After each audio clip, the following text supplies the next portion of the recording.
All right, let's take one last look at your traffic and weather for your ride in on this Monday morning. A couple accidents to report. One at Alpine Road and I-20. Another one at Fair Road near Hardscrabble.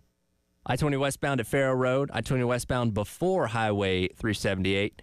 277 northbound at Fair Road and Highway 378 at I-126. Rain going on this morning. High today is going to hit up to 60. Overnight low will dip down to 28 tomorrow and Wednesday. High 47 overnight lows at 23. Stir traffic and weather on the early game.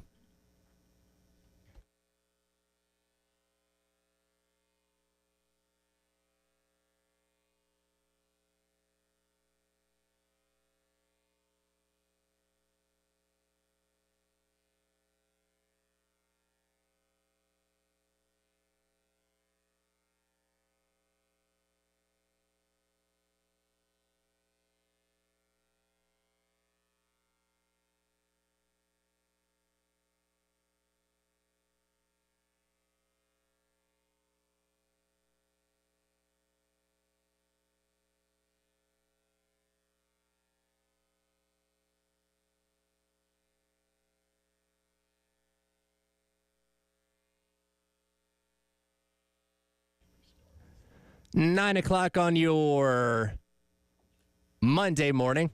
Welcome in. It is The Extra Point. Tyler Head and Jack Felcher along with you here. As Jack, I feel like we're officially starting 2025. It's a Monday. There's no holidays this week. I think everybody has to actually work every single day. So now we finally feel like we're properly getting into the new year. Yeah, it definitely feels like Monday now. Like the past week of 2025, the first week of the year, just didn't feel like normal. Like I didn't even know what day it was. You know, being in Orlando, then going to Mississippi this weekend, like it now feels like everything's set in because now I'm back home. I'm here at work in person for once. It's like everything's just starting fresh. You might have logged more miles in 2025 than anybody so far. Oh, easily over, let's see, it's probably about 2,500 miles so far this month, and we're literally in 6 days. So that's quite insane. Well, I know obviously football is a really busy time just because it's the sport that drives everything. But like your year gets more chaotic once we turn the calendar over because you're doing basketball and then baseball that starts next month. So you'll be crisscrossing here, there, and everywhere. It seems like. That's true, but right now is kind of that lull in that football's over. So, you know, my job is not as recruiting focused. Like, I'll help out with the portal and stuff when need be, but, you know, with football basically over at this point, the day-to-day of it, it's a lot more tame right now. And then once we get into crossover season, it'll pick back up a little bit. But with how basketball played this weekend, I don't think it's going to be crossover season for that long. We will dive into the unfortunate road trip that Jack had to Starkville in just a moment. But it is 9 a.m. That means it's time for our 9 a.m. Sandstorm Pick-Me-Up. Time to get hyped. Here's your 9 a.m. Sandstorm. Sponsored by George Sink Injury Lawyers. Just call all nines.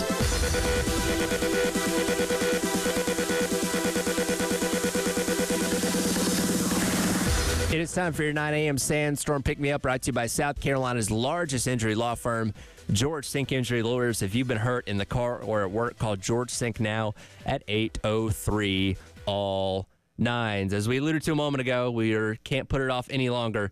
Men's basketball opened up their SEC slate on the road in Stark Vegas on Saturday, and Jack, needless to say, it did not go well.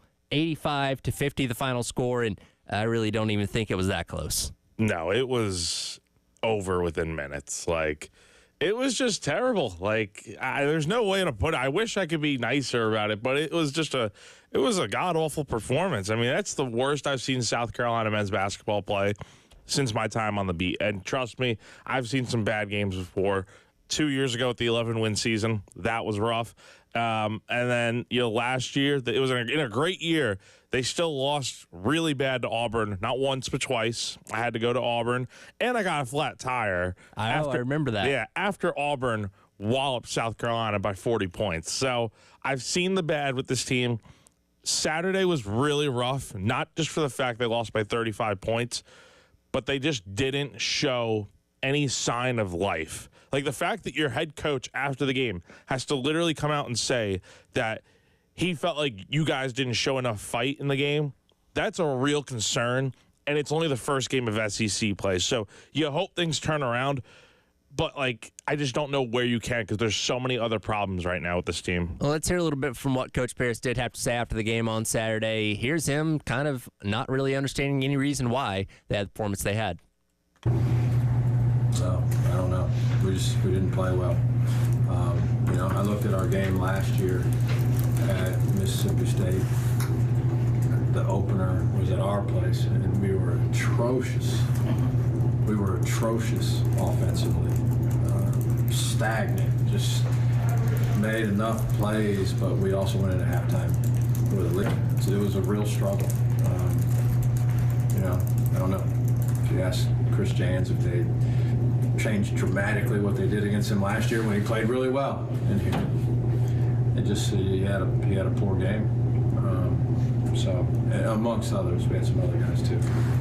So it's very clear this team is going to go as Colin Murray-Boyles goes. And if I told you going into Saturday's game that Colin Murray-Boyles would have a total of 5 points, you're probably not going to have a lot of confidence that this team's going to win this game. And look, like he alluded to, Colin Murray-Boyles had success in the games that he played against Mississippi State a year ago. So obviously they're going to game plan for him. And man, they just seemed like Chris Jans' game plan was just to attack him and take him away, because it felt like every time he got the ball, especially down low, there was 12 white jerseys around him preventing him from doing anything. Like, they zeroed in on Colin Murray-Boyles, and that effectively rendered the rest of this team useless. And that's the thing. It's a blessing and a curse to have the offense pretty much run through CMB, because when he's on and clicking, everything's good, right? But teams know that. Like, they're not stupid. Like, they know just how good CMB is compared to everyone else on this team. They're going to go after him and try to force him to be ineffective. And when he has more turnovers than points in this game, that's really putting it into perspective just how rough things were for him. And the rest of the starting lineup did nothing in this game. I mean, the fact that Zach Davis, for instance, he's coming off the bench. He had 22 points in this game. Even he didn't have the best game because he still had some mistakes on defense and offense in general. But with him having 22 points, the entire starting five, including CMB, combined for the same amount of points as Davis scored in the entire game. So really rough performance, and no one really has been able to step up around CMB consistently. Like, Pringle's been fine, but he hasn't been what you signed up for in terms of, like, getting that dominant SEC big man to go up against these guys that you struggled with last year, like Jonai Broom and Nafali Dante, guys like that. I just feel like you don't have that right now, and that's a little bit of a concern, but there are way more problems besides that. What also stuck out to me was Jamari Thomas had 6 points on the day, went 1 of 5 from the field shooting. He just looked very shell-shocked. And this is his first ever SEC game, and you played it, in the MEAC with Norfolk State and all that kind of stuff. He looked like he was not prepared for, or it was UNC. Was it Greensboro? Is that where he was at before?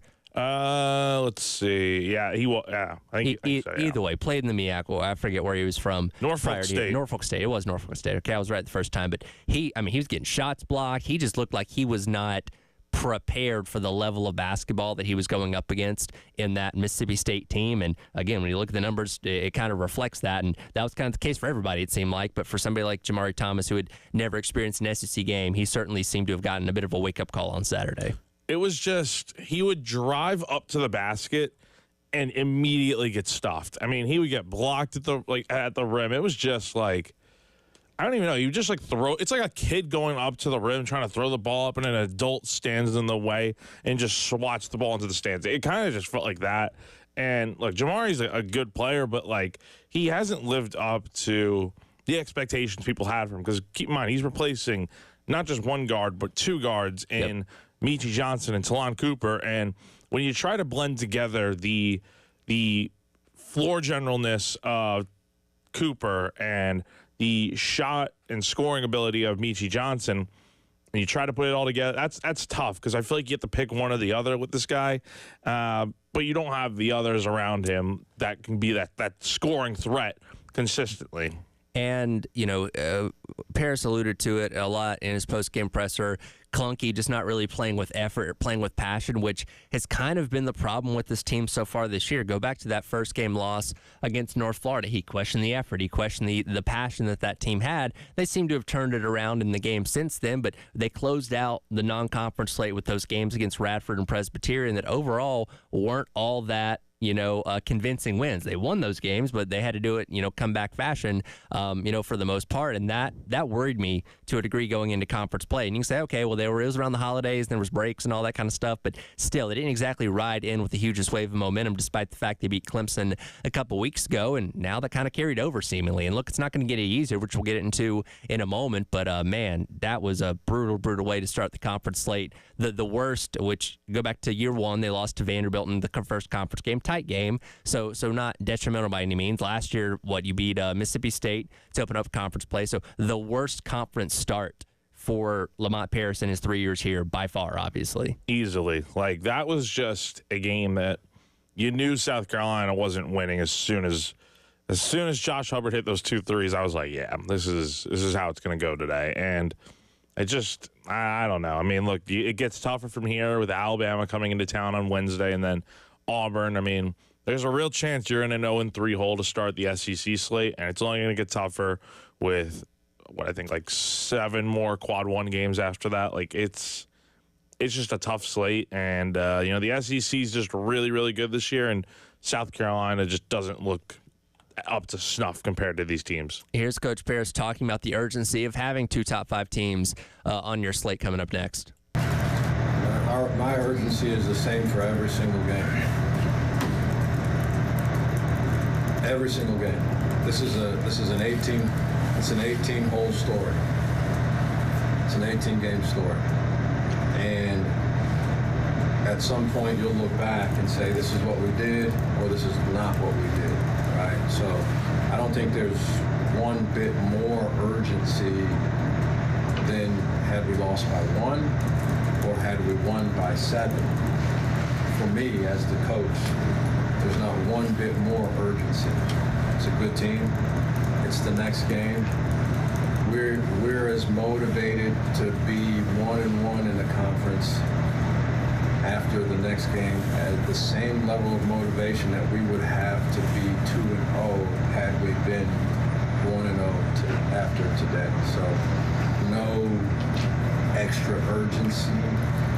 We're very urgent in everything that we do. So no extra sense of urgency whatsoever, I would say, honestly. They happen to be really good teams, but all the games are going to be against really good teams. And look, that's, of course, what he's going to say as a head coach. You wouldn't expect anything different. The one thing that, I don't want to say gives me hope, but gives me a little shade of optimism is the fact that you're getting both those teams at home, and Alabama and Auburn coming up next. This past Saturday was the opening day of conference play across the SEC. The only team to win on the road was Vanderbilt winning at LSU. Playing on the road is going to be extremely difficult this year for everybody, given how good this league is. We obviously saw Carolina being able to beat a very good Clemson team at home a couple weeks ago. I think there's a lot of value in the games you're going to play at Colonial Life Arena. So, yes, that's a murderer's row of the next 2 games, but at least you're getting them at home. It helps you that you're obviously at home. I don't know. These are the 2 best teams in the SEC by far, and we saw what they did over the weekend. I mean, Alabama demolished unbeaten Oklahoma, and then Auburn does Auburn things, beating Missouri. So, look, I'm not sure. I think South Carolina has a slither of hope. I personally just don't see them winning. I don't think it's going to be really close, but it wouldn't surprise. I think the thing is, it's not even just the wins that you want. I think more realistically, just showing that there's life. Signs of improvement, maybe focus on limiting the turnovers, getting off to a better start, just trying to just start with something and then go from there. I think that is what we would need to see from this team moving forward. What's there to do in Starkville anyway? Honestly, man, there's a walk-ons there and there's bars and that's it. But I will recommend one bar. Go to Hobie's if you've never been. It's really good hole in the wall bar. And, Helps you forget about a loss like that. It does. It does. It helps the pain go away a little bit.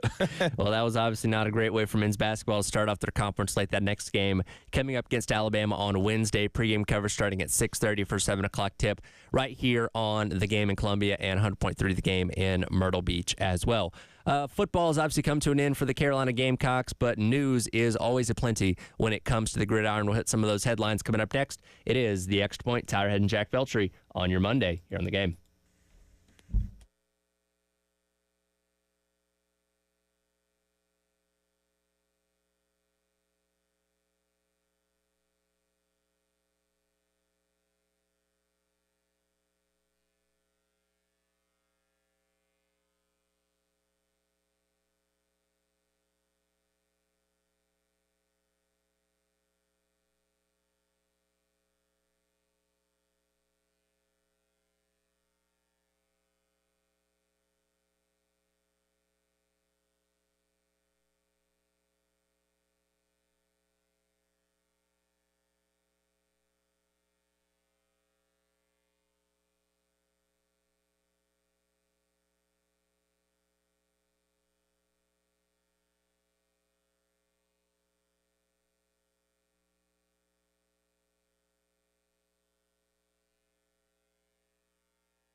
Welcome back. It is the Extra Point. It's Ed and Jack Belcher along with you on your Monday here on the game. It's hard to believe that tomorrow will have been a week since the Citrus Bowl was played. I feel like it was just yesterday. 2025 is just starting, and I feel like it's already flying by. Dude, I feel like that game was ages ago. Like, it feels so long ago since that game. Well, you've driven across the world since then. Exactly. So that's one thing. No, but look, that game was I wish it went down the other way. I wish South Carolina really could have gotten that 10th win, but it was close for sure. It's obviously a bummer way to end the season, but as we talked about at the end of last week, still a great year, 9-4, considering what the preseason expectations were, and there's going to be a lot more hype around this team going into next year. Terry and I talked about this the other day. Let's go back to SEC Media Days in Dallas in the summer, right? South Carolina was there on day number 1. Beamer's there, Luke Doty, and it wasn't Tonka this year. I think it was Boogie, right? Boogie was there. Boogie. And then who else did they bring? There was 3 guys. Was it Kai? They bring Kai? No, they brought him 2 years ago. 2 years ago. Anyway, I forget who they brought. But regardless, Carolina was there on the first day. They do Beamer gets up there and talks, and the players talk to the media and stuff like that. But once Carolina left on Monday, nobody's talking about them the rest of the week. I'm watching coverage on the SEC Network. Nobody's paying them any attention. They're focusing on the other teams in the conference because nobody expected them to be all that good coming off a 5-7 season. Proved a lot of people wrong. As we talked about, one of the hottest stories at the end of the regular season, obviously just missed out on making the playoff, and I feel like that's going to carry over into the new year where at Media Days, I'm sure they're going to be a little bit more of a hot commodity than they were a year ago, which is a good thing. That's obviously a positive, and going into 2025, hope that they can capitalize on that. Oh, for sure. Like, they had such a good year overall. Look, I know they didn't get to 10 wins, but they still had 9, and that's a significant improvement over what you had a year ago where you went 5-7, and a year that was a real down one after you won 8 games in 2022, and we're coming off of all the success of what you did at the end of the year. And that's the spot I think South Carolina's in right now, is that it's not necessarily like you beat all these top 10 teams in the final stretch of the year. You were one of the best teams in college football for like the final 6 weeks of the regular season. So I think you have that momentum. You have a little bit of recruiting momentum too. I feel like you have been doing pretty well in the portal, plugging and playing with what you need, though I still feel like there's more to come. But we'll see what happens. I mean, look, this conference is really good, but I think South Carolina is one of those teams that can be in that 9 to 10 win range next year. The big thing for me, and this is going to be the question I have all year leading up to the first game of the season and so forth, is how are these portal additions and the guys you brought in going to translate over? Because, look, not every player you bring in is going to be a hit like D. Knight and Kyle Kennard and Torselli Simpkins, guys like that were this year. It just so happened to work out that you smash it on so many different guys this year. If you can do that again, you're going to have a great season, no doubt.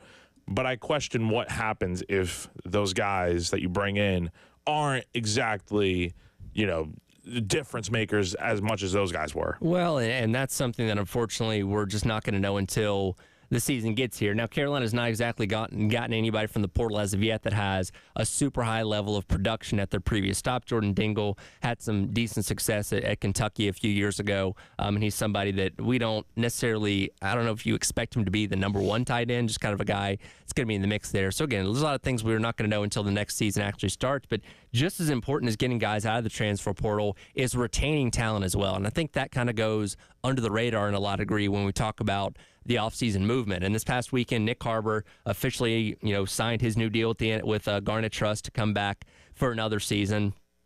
And he just adds to a list of guys, Lenore Sellers, guys along those lines that are coming back that we know are going to be high-level performers in 2025. And really, now that we're on January 6th, the window's pretty much closed because South Carolina played its last game on December 31st. It's a 5-day window after your bowl game to have guys be able to enter the transfer portal, and really looks like South Carolina is not really losing anybody of high value or high production to the transfer portal this offseason. They're just losing a lot of guys to the out of eligibility into the pros. That's the thing. And again, that's the other concern I have is, and not to be, super Mr. Negative here, but it's just like you're losing so many guys on defense. And so much of what went right for Carolina this year came down to the fact that, number one, you hit on your portal pickups with guys like D. Knight and Kennard, and you brought in Dylan Stewart, guys like that. And you're getting Dylan Stewart back.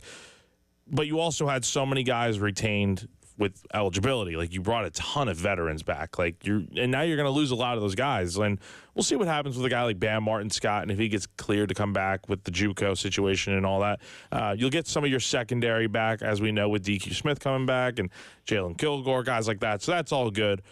It's in the trenches that you're going to have to replenish and have guys step up. But I think they got the talent to do so.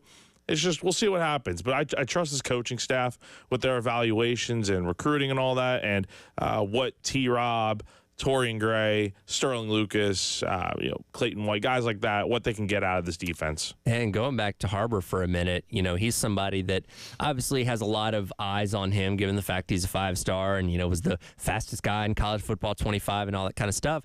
The back half of the season, it really kind of coincided with Lenore Sellers having his breakout performances. Harbor, by the end of the year, looked like a very solid wide receiver. Still work to be done. He's not perfect by any means, but he really rounded into his own in the last half of the season, which gives you a lot of hope going into 2025. But he's going to once again be away from football for most of the year until about midsummer, given all the track commitments and stuff like that. So you hope he doesn't regress back to the mean by being away from the game for so long. What you don't want to happen is, look, he had a decent enough year.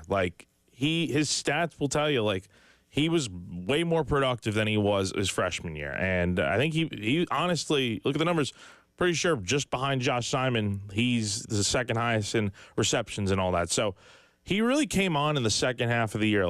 Ever since that Alabama game, he's been a much more reliable target, and that's such a good thing. The problem for me is, and I worry about this, you don't want to see him get off to a slow start in 2025, not have a ton of catches, and then by midway through the year, it starts to finally click for him again. Sure. You don't want to see that with him. I think you want to see a full, consistent season of Nick Harbor racking up catches, because imagine what he can do if he had the success he had in the second half of this season and carry it into the first half of next season, and then it rolls from there. So I'll be interested to see what happens, and maybe now with a year of doing the dual sport thing under his belt at the college level, I think maybe he'll have a better idea of, not that he wasn't managing his time well last year, he definitely seemed to be. Maybe he'll find new ways to improve upon that. And it's not managing time well. And look, we knew what we were signing up for when he committed here, but when you're not playing a sport and doing the reps and the practices and the off-season work that your teammates are doing, yes, you're doing another sport, which is keeping you in shape and all that kind of good stuff. Though there is a difference between track shape and football shape in a lot of ways. You're going to, lose out to a degree by not getting the football reps. And again, he's in meetings doing all these things in the spring. I hope that what he's developed and learned this year can be the starting point next year. And again, not just taking a few steps back in the offseason where we're having to wait for him to catch back up to where he was, 5-6 games in the year once again, because that almost kind of seems like you've accomplished nothing. He's got a great coach in Mike Furry that has done an outstanding job with the receivers that are currently on the team, and then also the recruiting side of things. I think with a guy like that, it's really going to help Nick. And look, Nick really did show some strides in being that receiver that people expected out of him or hoped he would be when he first came to South Carolina, when he was that 5-star commit to sign with the Gamecocks. So, look, I don't think he's all the way there yet, but that's a good thing because I feel like there's still room for improvement. Again, we've seen the bits and pieces of what he can be. I'd love to see him put it together for a full season because if he can, not saying he's going to be an unstoppable force, but he's definitely going to be an immovable object moving forward. Definitely excited to see what he does in 2025, as well as keeping an eye on everything going on with South Carolina and the transfer portal in this offseason as well. We are but days away from the start of the NFL playoffs. Regular season wrapped up yesterday. By the way, great performance by the Lions last night, beating the Vikings in Sunday Night Football to claim the number 1 seed in the NFC. The Steelers also going to be playing in the NFL playoffs, though they kind of hit a bit of a skid to end the regular season. And Russell Wilson has thoughts on what we should be talking about in regards to the Pittsburgh Steelers. Hit that coming up next. It is The Extra Point. Tyrod and Jack Beltry on your Monday on The Game.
Welcome back in. It is the Extra Point.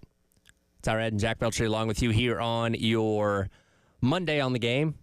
Tomorrow night, 6 o'clock, right here on the Game in Columbia and 100.3 the Game in Myrtle Beach. Carolina Calls Coach Staley going to talk about her team after they come off of a win against Mississippi State and Starkville themselves over the weekend. So you kind of had a reverse of the men's and the women's. When men, bad loss. Women, pretty comfortable win yesterday, even though they got off to another slow start. So again, Carolina Calls coming up tomorrow night, 6 o'clock. Right here on the Game, here from Coach Staley as they get set for a very tough slate of conference games coming up here in the next couple of weeks. Next weekend, we'll begin the NFL playoffs after the regular season wrapped up over the weekend. One team that's going to be in those playoffs, once again, is the Pittsburgh Steelers. And unfortunately for them, they did not exactly end the season on the strongest note. A 4-game losing streak capped off by losing to the Bengals on Saturday night, 19-17 up there to close out the regular season. And quarterback Russell Wilson had some thoughts after the game about not focusing on the past.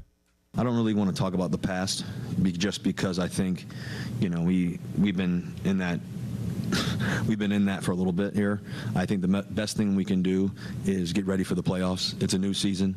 That's the only thing that really matters anymore at this point, right? Is the reality is no matter, obviously us winning that game would have helped us in some form or fashion, but at the end of the day, when you go into the playoffs, everybody's 0-0, you got to beat everybody anyway, and that's got to be our focus right now. It's been a tough few weeks, obviously. We thought we had a chance in this game. I love how we fought at the end of the game. Defense, like I said, made some great plays. Special teams, offensively, we came back, had a huge drive to make it a one-score game, get the ball back. We had a chance to win it, and that's what playoff football is going to be like. It's going to be intense. It's going to come down to the wire. It's going to be ups and downs. There's going to be tough environments and everything else, and we're going to have to go on the road and get it done.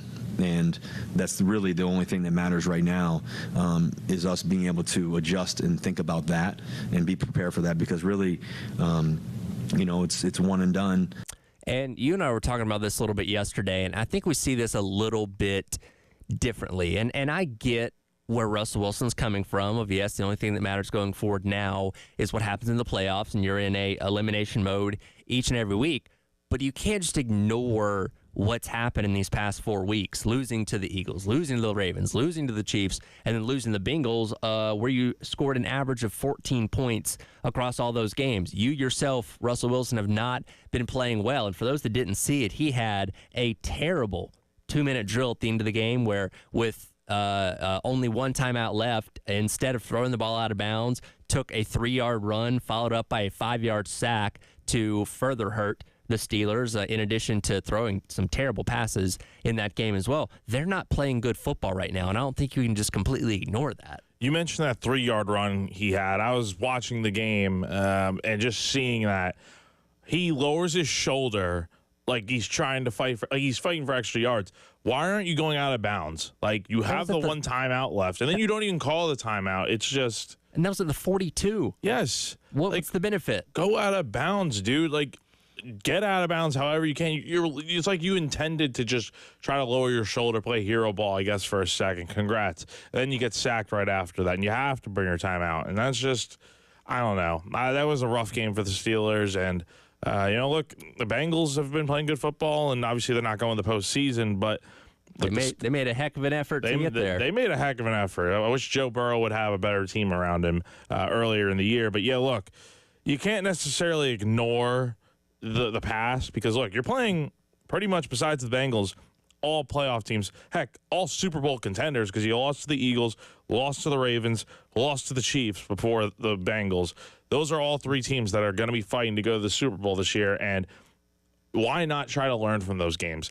I understand what he's saying in that it's important to look forward and try to get ready for this playoff game and stuff against the Ravens, but at the same time, while I agree with that, I don't agree with what he said about literally forgetting the past. Like, I don't understand that. am still of the belief that defense is something you desperately need to have in order to win championships. In this case, the Super Bowl. And Pittsburgh, as they often do, have a really, really solid defense. But you got to have some kind of offense to fall back on. They've had times this year where they've looked fine, but there have been plenty of games where they haven't scored any touchdowns at all. And I think that's a combination of Russell Wilson. I think that's a combination of Arthur Smith, who I don't think is a very good offensive coordinator. George Pickens sometimes showing up and sometimes not, much like he didn't show up on Saturday night either. I just don't think they have enough offensively to be able to rely on their defense solely. This isn't the 2000 Ravens. Say, okay, our defense is going to keep everybody under 10 points. If we can score 13, we're going to be fine. Like, it doesn't work that way anymore, and I don't expect Pittsburgh to get out of the first round. With how good the Ravens offense is and with how good Lamar Jackson is, I just don't see this happening for Pittsburgh. Look, defense, you can win. Defense wins championships is what they say, right? But I think in this type of game, you need a quarterback and an offense that is going to be able to score points. And Russell Wilson, while he's won a Super Bowl before, while he has been a good player in the past, he's not that kind of guy anymore. And with a little bit of a disconnect, like seeing the disconnect with like George Pickens and kind of how that offense flows. Like, I know you got Najee Harris, now you got Pat Freiermuth, guys like that.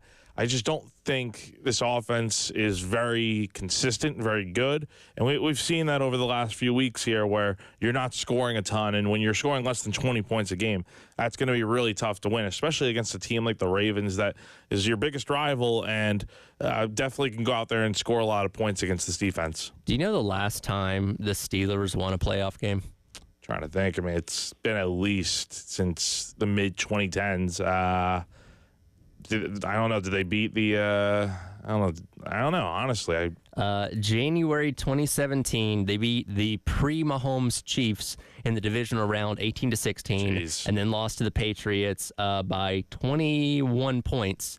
19 points in the conference championship. That was the year the Patriots and the Falcons played in the Super Bowl. That was the last time they won a playoff game. I know we kind of think of the Steelers as this great standard in the NFL. And look, credit to Mike Tomlin. They've still found a way to have winning seasons each and every year, but they're not a threat anymore. And sure, Big Ben's gone, but still, it shouldn't just be having a good quarterback as a reason why you win in the playoffs. And they haven't had really any success since then. What has Mike Tomlin done outside of the winning seasons and winning a Super Bowl in his second year? Like, other than that, he's only been to the Super Bowl once, lost to the Packers in 2010, and since then it's been, you've missed the playoffs, let's see, 1, 2, 3, 5 times since then, and you have made the AFC Championship game, one time. You've lost a lot in the wild card round. Haven't been able to make it to the championship game since 2016, like you said, against New England. I just don't see what the upside is about Tomlin other than, he can get you a winning season and get you to the playoffs almost every year. But even then, it's like the goal is to win a Super Bowl, not to make the playoffs. And look, the Steelers pride themselves on not being quick on a trigger when it comes to head coaches. Again, Chuck Noll was there for forever. Bill Cowher was there for forever. And then Mike Tomlin's been there for forever. And I think there's a lot of pride in that. But I do wonder if they lose this weekend to the Ravens like I expect them to, what's the conversation? Is he on the hot seat? I don't think he is. But it becomes the question of, okay, well, now you've gone on 8 years without winning a playoff game, despite making it a couple times. Like, what's the upside? What's the hope here? I don't think he's on the hot seat if they lose this game. I think the conversation starts, though. Like, I think you at least start to have the idea of, okay, maybe you put this guy on the radar of, okay, if next year doesn't go well for Pittsburgh, which, again, until proven otherwise, he's going to have another winning season. And we'll see what happens. I think Pittsburgh has the pieces. It's just it's not all coming together for them. And that's why you see them behind teams like the AFC's loaded in general. That's why you see them behind literally just about every other team. I would say they're probably better than the Broncos in this playoff format. Every other team, miles better than them. Like, obviously the top 4 seeds I think are better, and then the Chargers. I think that is the group of teams that are so much better than the Steelers. And look, Pittsburgh's a football city. They should be right up there with all these other teams like the Chiefs, Bills, Ravens, etc. But they're not, and it's I just don't see how they're going to get out of this weekend without a consistent offense. Well, Mike Tomlin still has his job in Pittsburgh, but that can't be said for some other coaches around the league as we are in the middle of Black Monday. What coaches still have their jobs? What coaches have already been fired? We'll hit that coming up next. It is the Extra Point, Tyler Head and Jack Beltry on your Monday on the Game.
Look, anytime we step foot, and I've said this over the past couple of weeks, as a player, as a coach, we always want to go out there and win.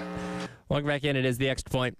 Tyrod and Jack Feltree along with you on your Monday here on the game. That was the voice of former New England Patriots head coach Gerard Mayo yesterday after their win over the Bills that upset a lot of people.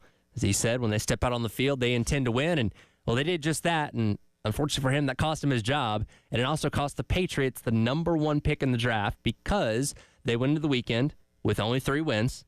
And if they would have lost, no matter what anybody else did, they had the weakest strength of schedule to where they would have had the number 1 pick. Now they're picking 4th instead, and Gerard Mayo is now looking for a new job. And you can thank the Buffalo Bills for all of this. You mean the third string of the Buffalo Bills, essentially? No. Josh Allen started the game. He started. He played a play He really and got his curtain call and walked out. Yeah, and then Mitch Trubisky and I forgot Mike White was even on this team. Mike White getting some snaps into the former Jets legend. So, yeah, look, that's a rough situation for New England. I don't understand why you just didn't hire Mike Vrabel right out of the gate, because I feel like that's definitely what they're going to do now. The signs are all pointing there. That's a Patriot, through and through right there. So see what happens. But rough situation for New England with firing Gerard. Is it fair to fire a coach after 1 year, especially somebody like Gerard Mayo that had never been a head coach before? Because, look, the last couple of years of Belichick, obviously we're sliding off the hill, right? Like, I get why a change was made, but and look, Robert Kraft had all the belief in the world because that was one of his former players, a guy that was already on staff. I get why they made the decision, but man, firing him after 1 year seems tough, especially if it really boiled down to winning this game you didn't want him to win.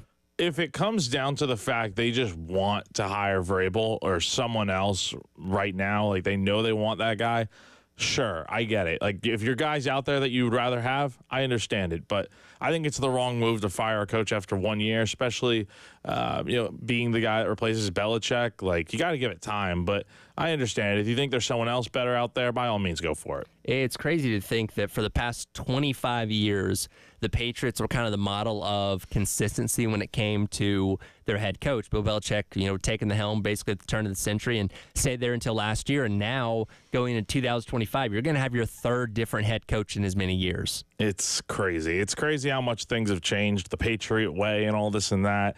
And it is nice to see, though. I'm glad to see the Pats suffering a little bit. So that decision came very quickly after that game yesterday. A little bit earlier on this morning, Doug Peterson had been officially fired by the Jacksonville Jaguars. No surprise. You and I have done our NFL top 5, bottom 5, and through the past, really back half of the season, we knew this was coming. I'm surprised they even waited until this morning to make it official. But Jaguars, once again, after moving on from Urban Meyer a couple years ago, hiring Doug Peterson, now looking for yet another head coach. Rough season for Jags.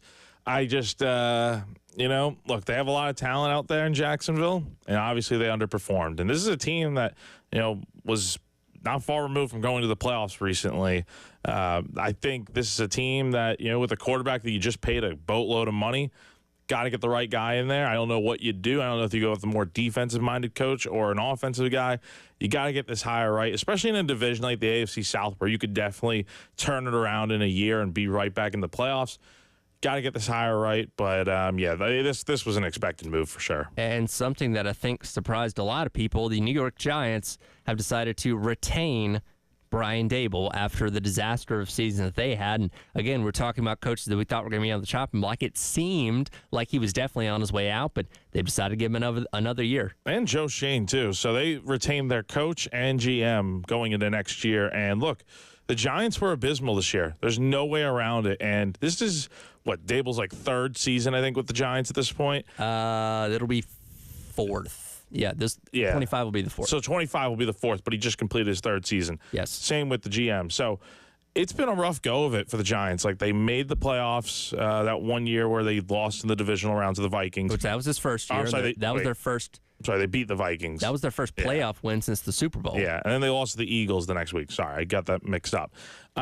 Which is, that was a great way to start things out. But then you kind of just fell apart after that, and seeing the way Daniel Jones really declined this season, ultimately towards being, released. I mean, look, it's a rough situation out there in New York. You got to go out there and get a quarterback, I would imagine, in the draft. And I understand. Well, actually, I don't. If you're going to go out and get a quarterback, why put him with a coach that is going to be on the hot seat going into next year, obviously. And if the Giants aren't good again, which most likely could be the case, you're probably going to fire him, and then that puts the quarterback or whoever you get in a bad situation. And that's the thing to me, like the Caleb Williams thing in Chicago where they retained Eberflus, drafted Caleb Williams, then fired him after Thanksgiving. It's like if you're going to go in on a new quarterback anyway, go ahead and hire a new head coach. Let everything be fresh and new and let those guys, gel together instead of saying, okay, Caleb Williams, I know you've been developing under this guy. Well, we fired him, and now you got to go get a new head coach who you may not even like necessarily and go from there. You know what I mean? Like, it just seems clunky to do it that way. No, totally. And I think with the whole Caleb Williams situation with the Bears, look, they've gotten – They had the win yesterday over the Packers, which hasn't happened in such a long time, like 10 years, I think. A Jordan Loveless Packers for the most part. Yeah, and I know. But, and I know the interim, like it seems like they like the guy out there and stuff, but just I think you're going to have to go out and hire a new coach. And that's a whole thing where you see these bad teams with promising quarterbacks go through so many different coaches. It's just rough, and, it would stink to see that happen out in Chicago and these other places. We'll see what happens as Black Monday rolls along, keep you updated all day long, and we'll give our final NFL top 5, bottom 5 coming up tomorrow here on the Extra Point. That's hour number 1 in the book. Sam Spear from WIS hopping in with me for hour number 2 on your Monday here on The Game.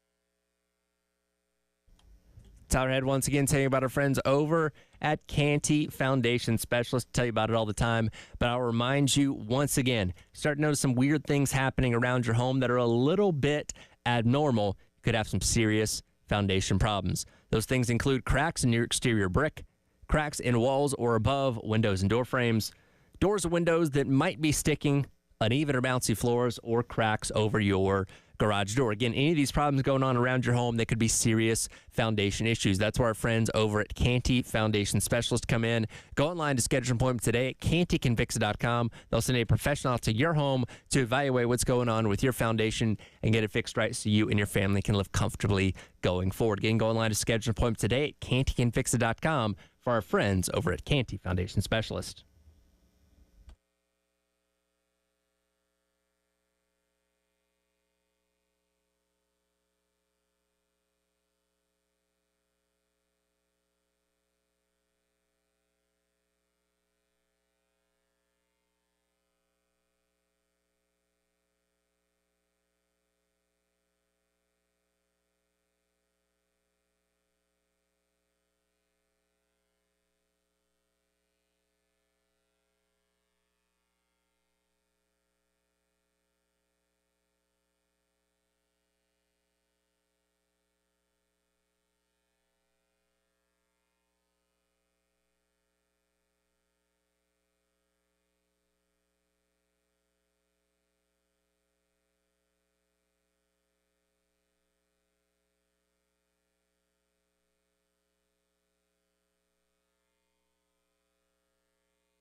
10 o'clock. Welcome back in. Hour number 2. It is the Extra Point.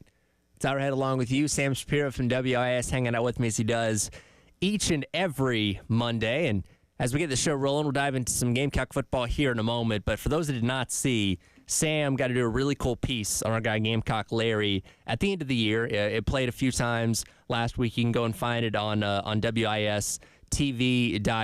But I saw it on Friday for the first time in y'all's primetime show. And, man, I got to say, very, very well done. Thank you so much, Tyler. It was an absolute pleasure talking to you guys about Gamecock Larry. It was so nice to share the airwaves with him just, a few times. Yep.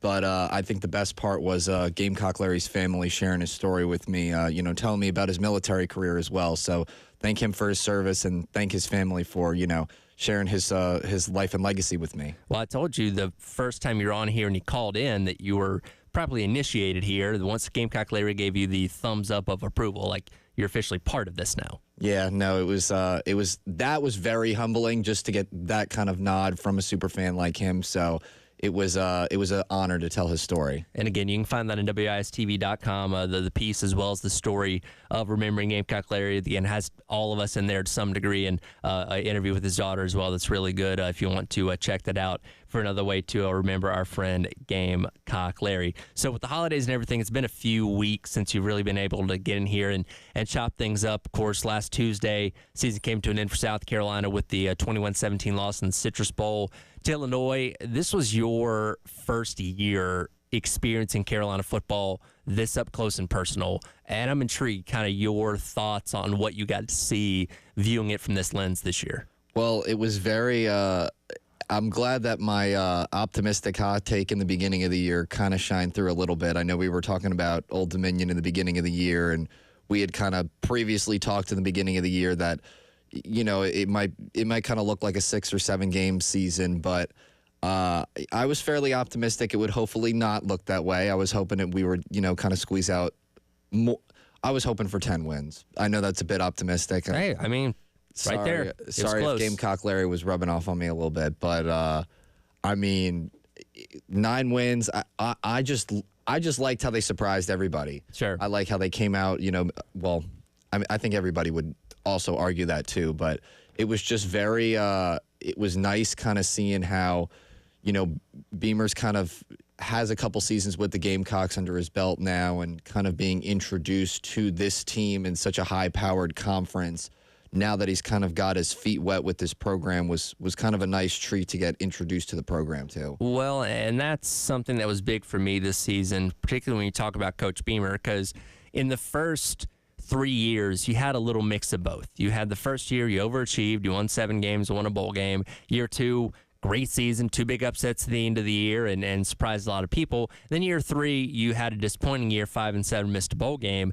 And I think a lot of people going into 2024 were questioning, okay, what exactly is the identity of South Carolina football? Is it a average team that might jump up and win a couple big games here and there, or is it a good team? And I think winning 9 games, finally getting the monkey off your back of not being able to beat ranked teams, and closing out the year in the fashion that you did, I think is probably going to sway a lot of people's opinions going into 25. Like, hey, it's not an elite SEC program. It's not where Alabama is. It's not where Georgia is. It's not where the Tennessees of the world, the Ole Misses are quite yet, but it has the potential to get there down the line based on the type of season that you had this year. So I think, and I brought this up earlier to Jack, I think a lot more people are paying attention to this team going into 25 than there were going into 24. They're definitely given inklings that they're a competitive team and a competitive program, and not just, somebody that might get steamrolled or kind of looked over. So I think it was kind of nice being able to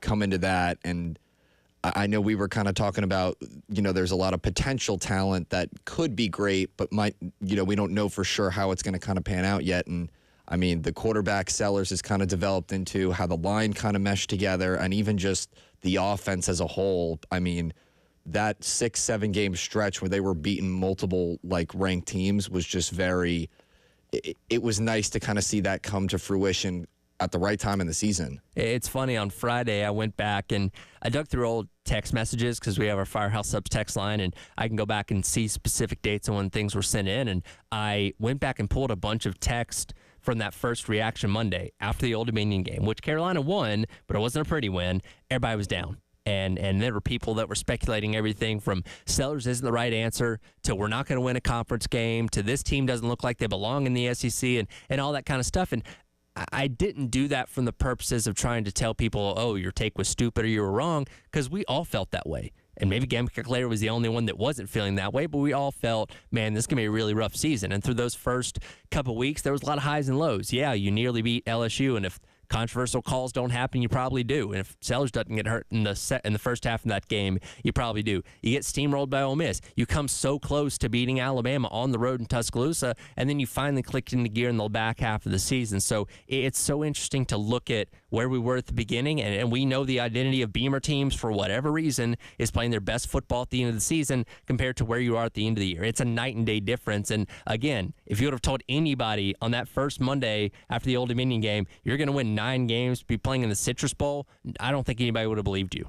I'm just looking at the schedule from this year and just like the first 5 and 6 weeks, and like the mindset, like after Kentucky, LSU, Akron, Ole Miss, Alabama, like you were just saying, was just so like you were 3-3, you're 500.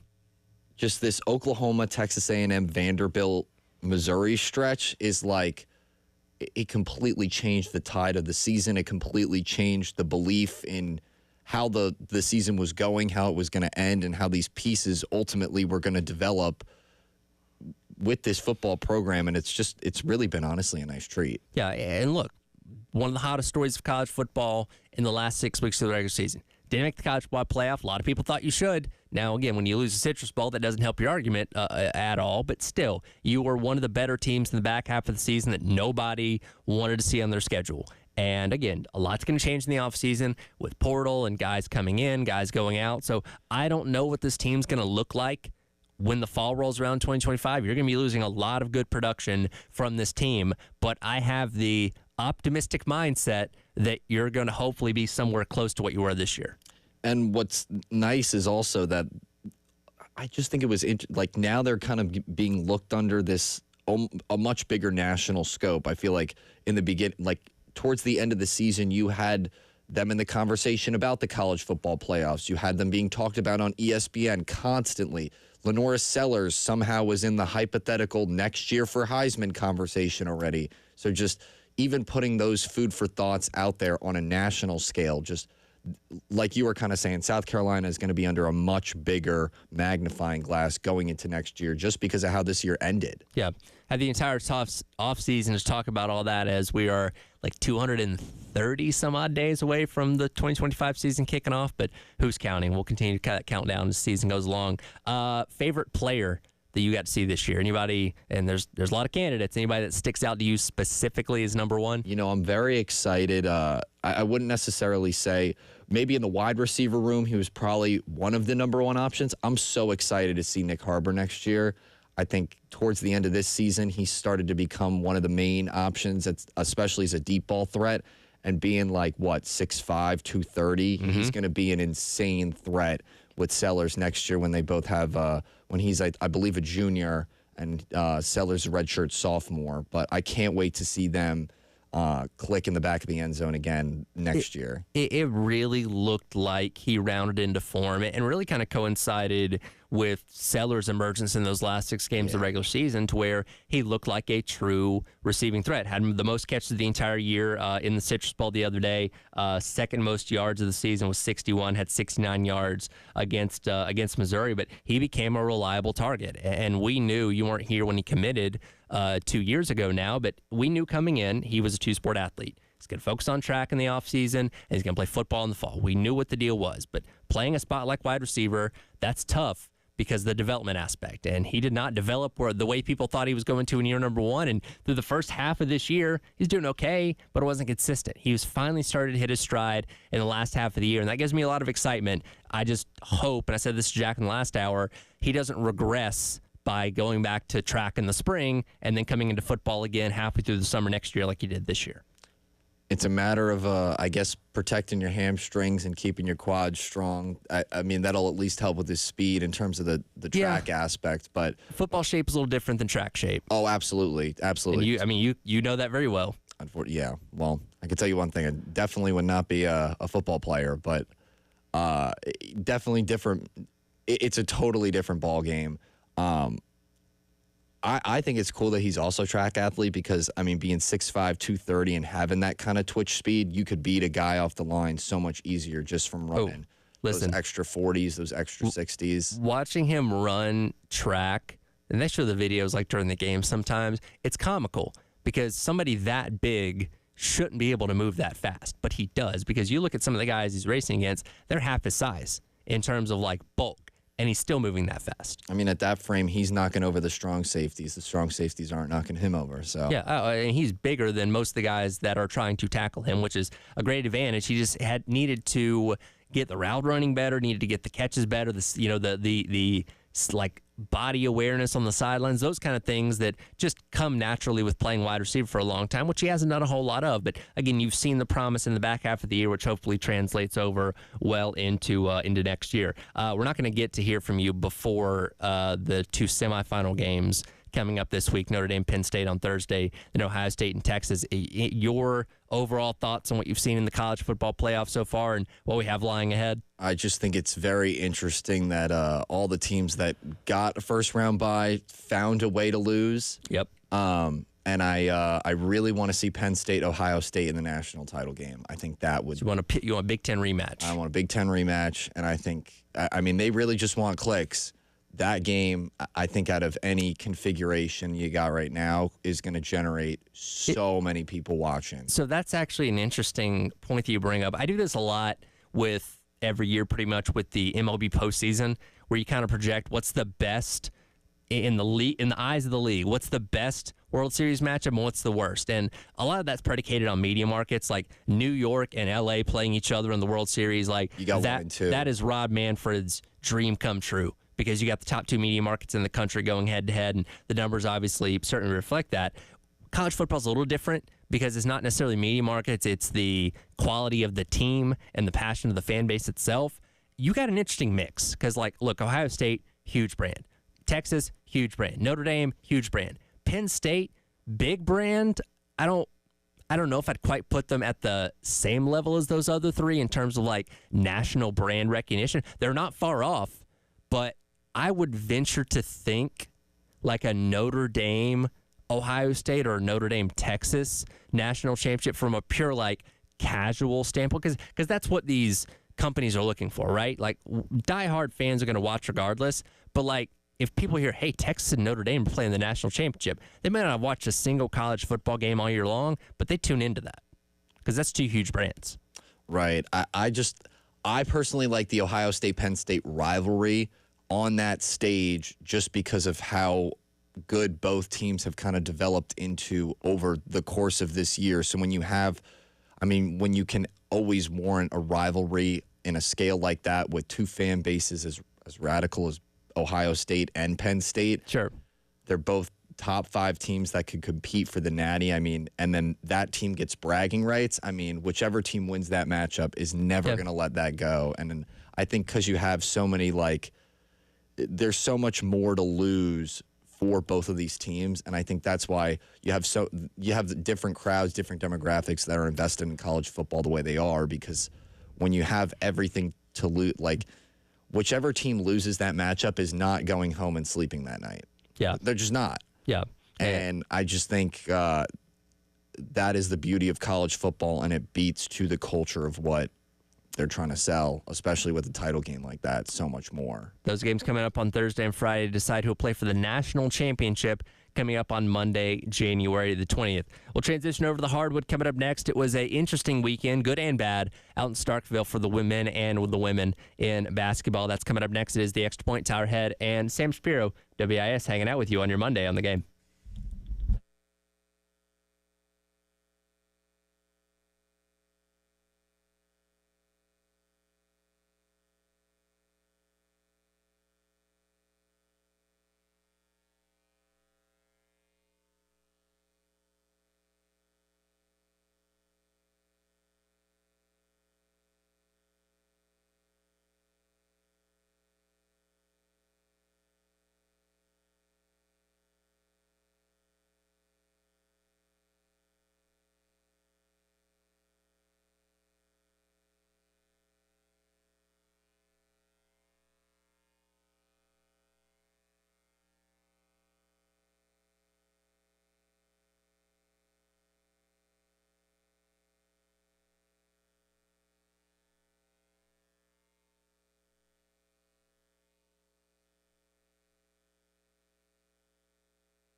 I mean, we just had to wait until the adrenaline of the beginning of the game. I mean, we're going to get everybody's best effort in the beginning, and sometimes the game has to settle down.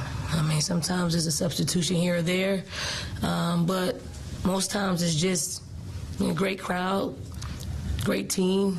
They got off to a great start, and the game settled in, and we utilized our depth and our experience in being in games like this to play better basketball. Welcome back in. It is the Extra Point. Tyler Head and Sam Shapiro from WIS hanging out with you on your Monday here on the game. That was Coach Staley yesterday after a 95-68 win over the Mississippi State Bulldogs in Starkville. Talking about yet another slow start for the South Carolina women's basketball team. And again, if you just check the final score after the game, you don't really think much of it. But Carolina was trailing early in this game, down 9 at the end of the first quarter before going on a huge run in the second quarter to close out the first half and cruising to a pretty comfortable win. But Sam, as we've entered conference play now, Missouri the other day, now Mississippi State, once again, this trend of this team not really getting off the bus till right before halftime is continuing, and that's worrisome to me.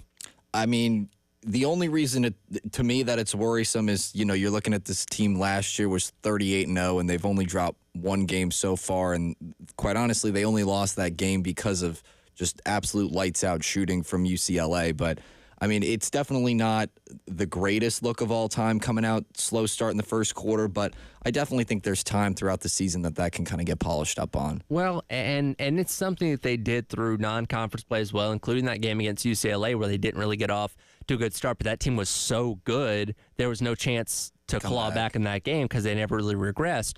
And at some point, I think you just have to accept that's the identity of the team. Like, oh, this is just what they are. You don't love it, but you try your best to manage around it. And that concerns me from the standpoint of what this conference slate is. And again, they've tested themselves plenty in the non-conference with TCU and the UCLA's, Duke's, teams like that. And many of those teams they did get off to slow starts against, but were able to eventually come back. When I think about the weekly grind of the SEC, starting next Sunday, you've got 5 straight ranked opponents: Texas, Alabama, Oklahoma, LSU, and then on the road at Tennessee to close that out. Like, if you get off to rough starts in all those games, I can't sit here and confidently say, well, all those teams are going to come back to you, and you're going to be able to win all those games if you keep starting this way. Well, I think these next 3 SEC games are going to be a big test. I think they're still trying to work through some differences, just not having Cardoza on the court anymore. When you have a player of her size and physicality that is able to kind of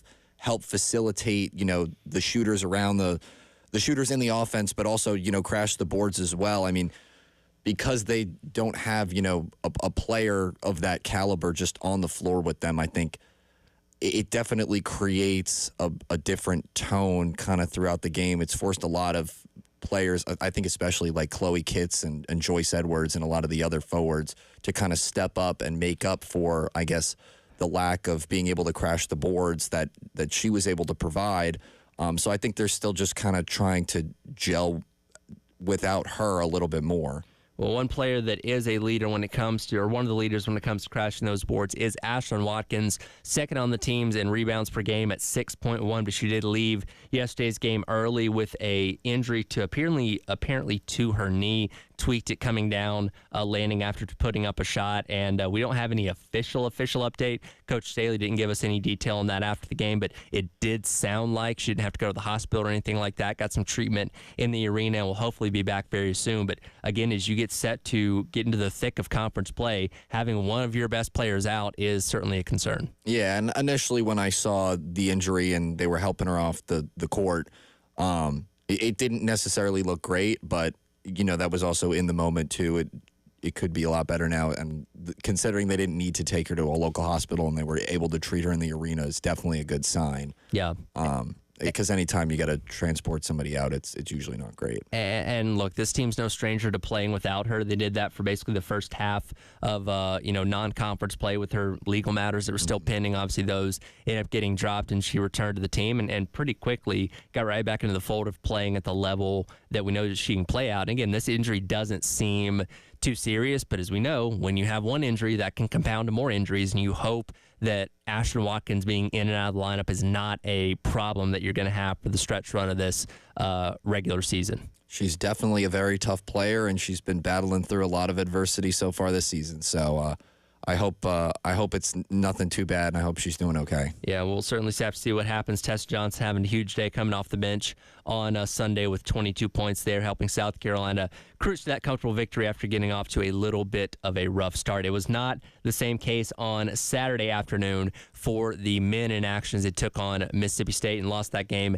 85-50 in a game that really wasn't even that close, if we're being completely honest with you. Coach Paris, after the game, talked about his team just not really doing a lot of things well.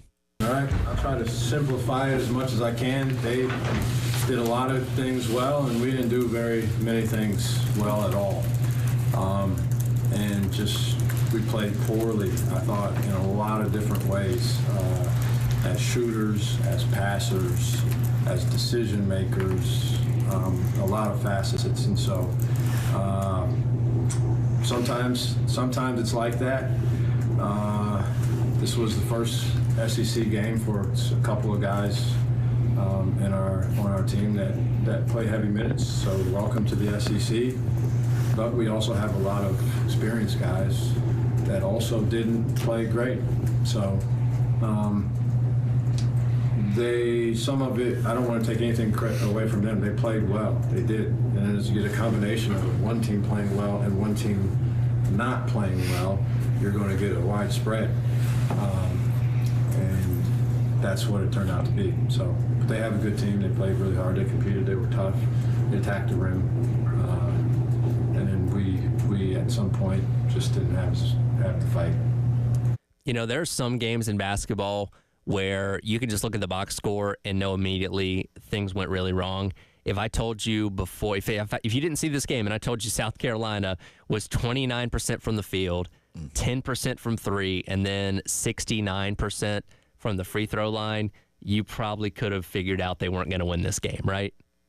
Oh my God, yeah. Like, I was just going to say 6 for 26 in the first half. Like, you can't expect to win a game if you're only going to make 6 shots in the first half. Whether you're any team, you know, guys, girls, college, pro, 6 shots in the first half is not great. And then also rebounding, it looks like Colin Murray Boyles pretty much had 75% of the team's rebounding. He's the only one with double-figure rebounds, but there's not another player on the entire roster that had more than 3 rebounds in that game. So it's just like when you have the culmination of not making shots and you're not crashing the boards, I mean, that's just an inkling of a recipe for disaster. And CMB did what you expected kind of from a rebounding standpoint, but when it came to scoring, which, again, your best player is the one that's usually supposed to be around leading you in scoring, they took him away. He was 2 of 9 from the field, 5 points, made 1 3-pointer earlier in the game, and then got a layup a little bit later on in the game. That was it. And that seemed to be the MO for Mississippi State, take away their best player, and once they took him away, just the rest of the team wasn't there.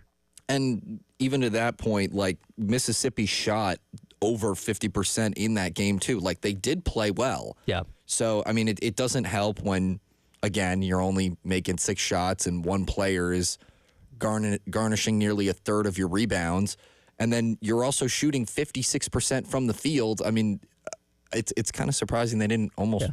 I mean, I'm not saying they should have won by like 40, 50 points, but I'm not surprised it was a 35-point victory. It can be a combination of Mississippi State just having a really good day, and they got some very elite players, Hubbard being one of them that obviously had a great day on Saturday, as well as Carolina just not playing well. When you have that combination, that's how you end up with 18 points in the first half. That's how you end up losing by 35 points. This was on the road, and any road game in the SEC this year especially is going to be tough. Got Alabama and Auburn coming to town the next 2 games over the course of the next week. Those are home games, which gives me a little bit of optimism. But, man, I think you're looking at potentially an 0-3 start in conference play, which is brutal, especially considering this year in the SEC. Yeah, and it's usually not the easiest thing in the world when you come into another season losing 3 starters from last year that helped you kind of, break back into the NCAA tournament.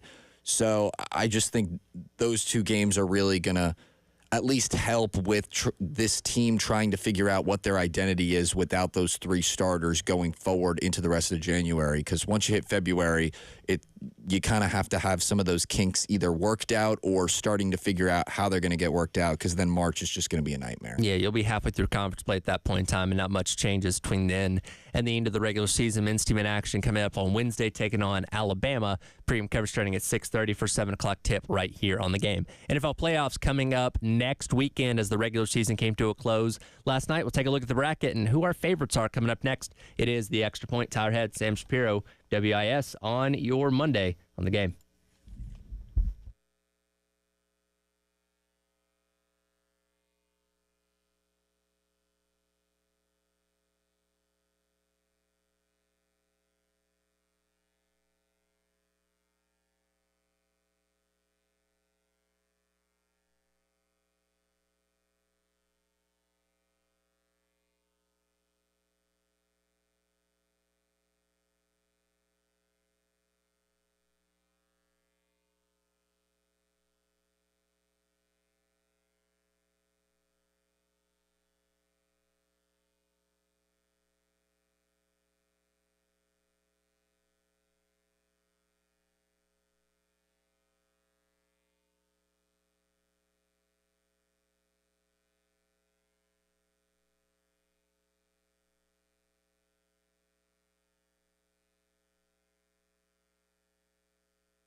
welcome back in. It is the Extra Point. Tyler Head and Sam Shapiro from WIS along with you on your Monday. Mike Tirico on the call last night for NBC Sunday Night Football, wrapping up the regular season as Jared Goff found Jahmyr Gibbs on a fourth down for one of 4 touchdowns to help lead the Lions 31-9 over the Vikings to wrap up the regular season. And I can't think of a better candidate for who sprung a leak, brought to you by our friends over at American Leak Protection. That Vikings defense, who had not given up more than 30 points in a game since week 7 against the Rams. Coincidentally enough, they gave up 31 the week before that against the Lions as well. As, they got pushed all around the field last night by that thrilling Lions offense. And I know a lot of their problems are kind of on the defensive side of the ball, at least for Detroit, but I just hope Sam Darnold's not a fraud. As somebody that was formerly a suffering New York Jets quarterback, it was nice to see him not completely suffer this year. So I think I'm hoping it's kind of just a fluke, but it was kind of insane to see the Lions walk all over them in the fashion they did. Well, and that's the crazy part about this game last night is I fully expected it to be a 41-38 type of shootout because the Lions struggle on defense. A lot of that has to do with the injuries that they've sustained throughout the entire season. But, man, they kept the Vikings in check all night long, again, only giving up 9 points, kept Sam Darnold under 50% completions, went 18 of 41 for only 166 yards. Cam Akers had 65 yards and 6 carries. It's kind of okay. And they kept Jordan Jefferson and Jordan Addison and all those guys in check when it came to the ball through the air and everything like that. So a fantastic defensive performance from a Lions team that is just a fun story, right? Like the Lions for the longest time were the butt of the joke in the NFL. The 0-16 season, bad year after bad year, couldn't find their way to the playoffs, couldn't win a playoff game, and Dan Campbell's changed the culture of that. They are now, for the first time ever, the number 1 seed in the NFC. To go to the Super Bowl in the NFC, you're going to have to go through Detroit. I think between the Cleveland Browns fan base and the New York Jets fan base, they're all crying in the club because they are wishing what has happened to Detroit over the last couple of years will happen to them. It might be another 10, 20, 50 years, but I think Dan Campbell has completely changed the culture and just the atmosphere that is the Detroit Lions. And what I think is so interesting was just that trade a few years back, just Matt Stafford for Jared Goff straight up also completely, I think, changed the tides of, just how that team kept going. I mean, Matt Stafford was one of the best things that happened to the Lions from 2008 up until when he left to the Rams. And I think when a lot of people saw that trade happen, they were kind of like, why are you trading the only thing that's good for this team? But, I mean, Jared Goff came and has completely developed this offense as well. And I think pairing it up with the defense that we've seen these last 2 seasons, it's kind of a bummer that this defense is injured because they're still playing so well without them. People would kind of have them as a lock to probably win the Super Bowl if, you had guys like Hutchinson not debating if he was even going to play in the Super Bowl. Montgomery wants to see if he can do that on the offensive side of the ball. So, excuse me, just a lot of, like you said, a lot of interesting storylines with this team, and I think that's why you have pretty much the bulk of the country behind them. And with last night's win, they obviously, again, secure the number 1 spot in the NFC. Still going to bye this weekend, as well as the Kansas City Chiefs on the AFC side of things. Last night, the playoff bracket got revealed. You'll have L.A. at Houston on Saturday, Pittsburgh at Baltimore later on Saturday evening. Sunday, Denver at Buffalo, Green Bay at Philadelphia, Washington at Tampa Bay, and then Minnesota going on the road to play the Rams on Monday Night Football to wrap up Wild Card Weekend. What games out of all these stick out the most to you? What do you find most intriguing of the first-round matchups in the NFL? Well, I'm excited to see Washington, Tampa Bay, because I think either of those teams could go for a sneaky run, at least after that first game.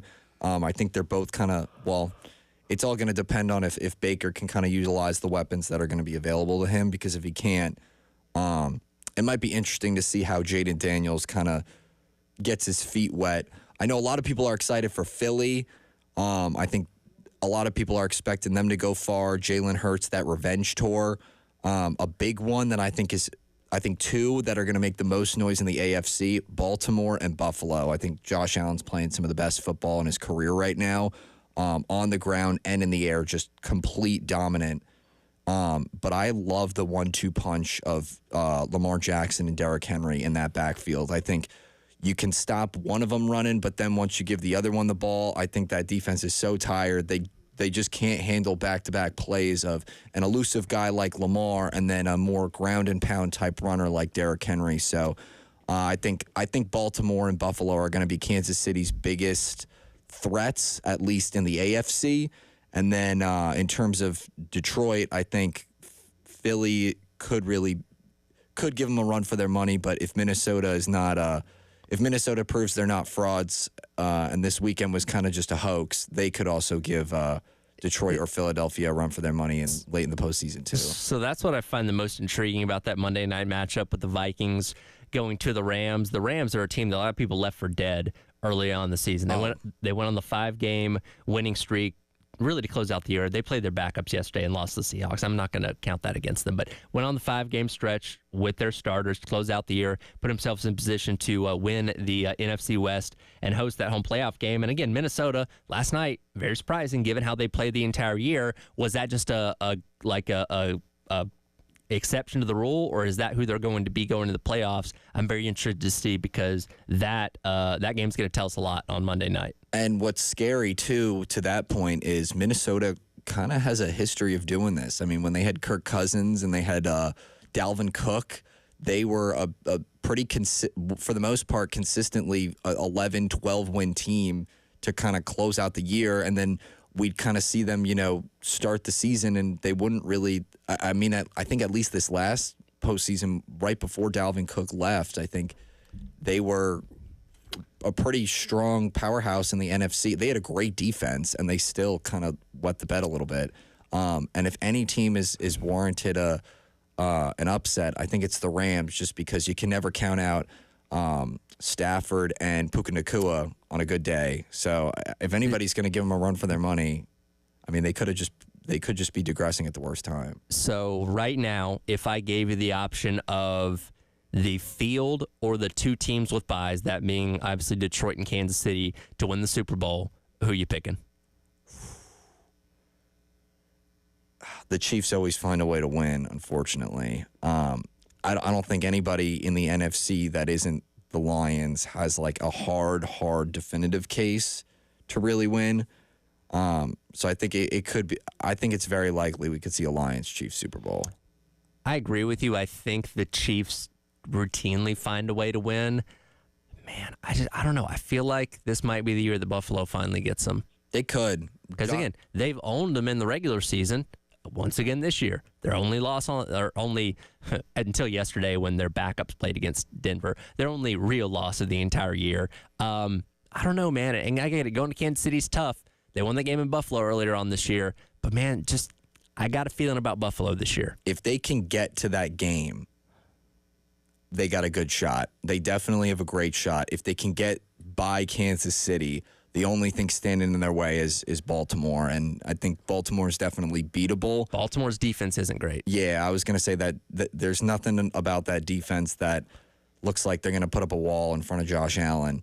And Kansas City, like I just said, they just know how to win, whether they're playing good football or not. I mean, I know a lot of fantasy owners this year were disappointed with – I was disappointed in Travis Kelce, and I know a lot of people were also disappointed in having Mahomes because, he's not throwing for 350, 400 yards, 3-4 scores a game, and he wasn't necessarily catching for 7-8 catches for 100 yards and a score either. So, it's not like this offense is stat padding and just completely dominating like we've kind of been used to seeing in the first 2 years they won. Right. So, yeah, I mean, really, I think Buffalo, if they can get around Kansas City, they don't have to deal with Cincinnati this year. They got really lucky in that regard yesterday with, Denver beating Kansas City's backups. So, not to beat a dead horse, but I think if they can get around Kansas City, that Super Bowl is looking pretty wide open for them. It's going to be interesting to see what happens as we get set for the playoffs this upcoming weekend. Is one career already over? We'll debate that coming up next. It is the Extra Point Tyler Head, Sam Spear from WIS on your Monday on the Game.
going to get home and relax. I'm going to clear out my head and get healthy from the bumps and bruises from the season. And just, I got a lot of gratitude right now. I'm going to enjoy this tonight, but once I get back out west, I'm going to, take my time, and I'm not going to hold anybody up. I'm going to have conversations tomorrow with everybody here with the Jets and see what they're thinking, and then make a decision before it gets too late in the offseason. Welcome back in. It is The Extra Point. Tyler Head and Sam Shapiro along with you from WIS. That was, of course, the voice of the enigma himself, Aaron Rodgers, yesterday after a 32-20 win to close out what's been a tough season for the Jets, but ended on a high note with the victory. His really best performance of the entire year, 274 yards and 4 touchdowns en route to that victory. And a lot of questions, Sam, surrounding the future of Aaron Rodgers. As he said, he's going to take some time in the offseason to think about it. I'm sure go off to some dark cut again and smoke some things that's probably not legal in a lot of places to decide if he's going to keep playing football or not. Yeah, maybe crawl into a hole, go on another dark retreat, and think about what his next career arc is going to be. But if there's one thing I've learned about the New York Jets organization this year, it's that they are anything but patient. So if they're, I don't think they're going to give him another chance. I mean, it's been a failure, all things considered, in 2 years. Obviously had the Achilles injury 3 plays into year number 1. That season was a wash because they put all their eggs into Aaron Rodgers is going to lead us to the promised land basket. And then this year, he looked like he was 40 years old. What can you say? Okay, in defense of him, our defense was nowhere near what it was. 41. He turned 41 in December. He's 41 years old now. Well, unfortunately, our defense this year did not back the 41-year-old that we started at quarterback this year. And, I mean, that also doesn't help, but it also is not going to make or break Aaron Rodgers leading our team or leading the Jets off into the sunset.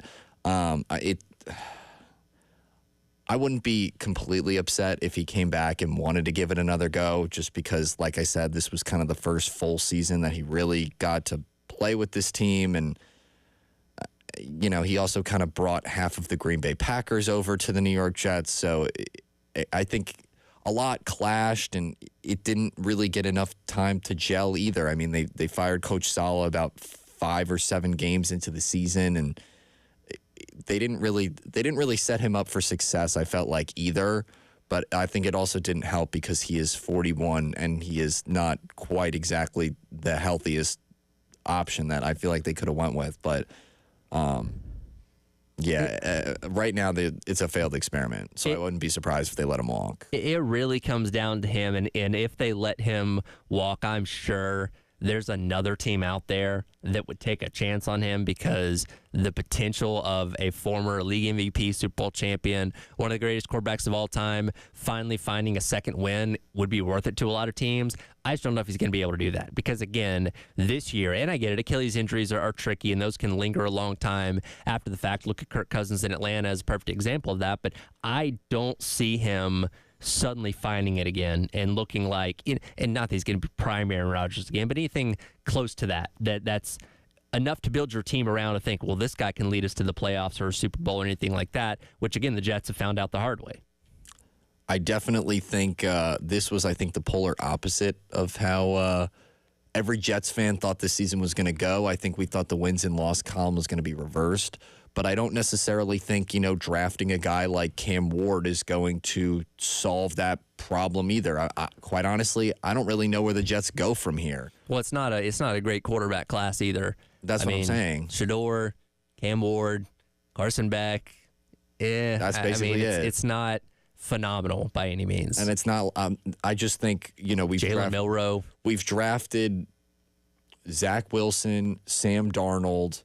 And I think I'm missing one other quarterback. But to my point exactly, I mean, we've tried the whole drafting a rookie quarterback, prospect rookie quarterback thing. That didn't work out. We tried bringing in a veteran quarterback who we thought was going to be a savior, like a Peyton Manning to Denver type of arc, and it was anything but that. So it's like, at this point, what do you do? Sign a Case Keenum or a 30-year-old free agent and just hope that they're somewhere in the middle, that they're developed enough, but they're not like a Messiah type of player that's going to come in and be like, I'll play for you, but since, I have this whole resume of accolades that I can get away with basically telling the GM how I want to run the team. Well, I'll say this, as polarizing as Aaron Rodgers is, I would miss the headlines of him not playing in the NFL anymore because he gives us something to talk about each and every week, good and bad. Whether he's doing it on the field or saying it on the Pat McAfee show, the man just generates interest. And I think that's something the league would miss, actually, to a degree.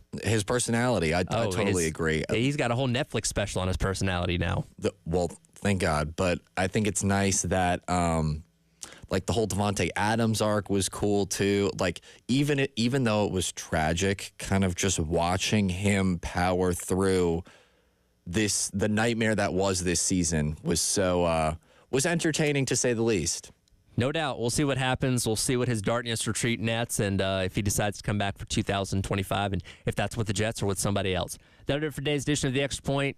He is Sam Shapiro from WIS. Coming up next, Gamecock Central Takeover Hour, presented by Firehouse Subs on your Monday on The Game.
11 o'clock on your Monday morning. Welcome in. It is the Gamecock Central Takeover Hour presented by Firehouse Subs. Tyrod and Wes Mitchell along with you here as we start the first real full week of the new year. We've finally gotten out of that cycle of it's not days of the week, but days on the calendar. So it's officially Monday. It is January the 6th, and we all got to work for the next 5 days. And longer. And longer. Yeah. It's going to feel like a long week. It's cool. But do you have a cutoff for saying Happy New Year, by the way? Is there like a day where you have to stop saying it? I actually got in an argument with Jay Phillips over this years ago. Okay. Because I joined the show and he said Happy New Year, and I was like, Jay, we're way past the. At what point was that? I don't remember. I feel like it's about right now. I think. Okay, so you're pretty quick with it. Oh, have you seen Larry David, Curb Your Enthusiasm? Yes. Like, I feel like he has a 3-day limit. Okay. If I remember correctly. So, all right, here's the thing. If you haven't seen anyone in a long time, sure, there's a little bit more leeway on it. But once you get a week in, it's over, man. Yeah, I feel that because, if you haven't seen someone in months, then maybe, but people that you work with, because you're assuming you're not the first person to tell them that, I think it kind of goes without saying. So I give myself like a week. So my cutoff, I guess, would technically be tomorrow. I like to bust out hey, how was your New Year's? How was your Christmas? That's a you don't good have one. to say Happy New Year's. You can just say how was the New Year? How was the Christmas? That's fair. I think that's very fair. Once you get past like mid-January, that's way too late, and you shouldn't be doing that anymore. But as we encounter the new year, it's interesting today being January the 6th. We're almost a full week removed from South Carolina's bowl game against Illinois, where they, of course, fell 21-17. Of course, when you play later in December and into January, you have a special exception when it comes to the transfer portal in reference to players entering their names in. We've pretty much cleared the 5-day window, and really no huge names have departed the South Carolina football program. Those healthy transfers that you talk about that everybody deals with are really all that Carolina's lost up to this point. Yeah, and so for Carolina, the 5-day window ended yesterday, so the 5th. And there's nuance in all this stuff that makes it very, very confusing, I feel like. So even when you have the proper dates, there are still caveats that you have to add in. So for Carolina, 5-day window ended yesterday. So you may say, well, hey, everybody's going to be on the team that's on the team right now will be on the team next year. Not quite, sure. But for the most part, so the school does have 48 hours. Mm-hmm. So if a guy informed them yesterday and they're not in the portal yet, there are still people that could the information could trickle out in the next couple of days. Of course, graduate transfers could go in basically at any time. Right. And then you have the spring window as well, which is a completely different factor. But for the most part, the guys that are on the team right now, the guys that have not announced they're entering the portal, for the most part, you can expect will be on the team during the spring. I looked it up. South Carolina starts their spring semester next week. Mm-hmm. So that's another sort of, I think, key date in locking guys in, especially if they're graduates. And then, unless there's just something that happens to turn a guy off, if you're a projected starter, if you're a guy who's going to play a lot, if you go through spring practice, chances are I think you're going to stick around for the fall season as well. Spring practice, guys that enter during that, I would say, window, I feel like it's more about, oh, wow, I'm really not going to play this year. It's kind of like you're searching for playing time. It definitely seems like that's the slower portion of the offseason transfer portal window, though, as we've seen as December and January continue to grow and grow and grow with the number of guys that enter the portal, at some point you may see more movement in that spring window, just as kind of a growing trend. But again, like you said, you kind of seem to have, for the most part, your team in place as you go through spring practice outside of those few guys that, like you said, just know they're not really going to see the field this fall and want to seek better opportunity elsewhere. You did get a guy in, Delvon Campbell late in the going, which I think he'd already entered his name prior to the spring at Nevada. You just ended up getting him later in the cycle than normal, if I remember correctly. It's run together. I don't know if that was the case or not, but he must have been a graduate, so he could have done it at any point. Yeah, Delvon was a late addition there. let's see, who else? Dre was a late addition. Yes, he was. So you had a couple of guys. You can still add them, but you. By the way, he dodged a bullet, didn't he? What, Florida State? Yeah. Yeah, for sure.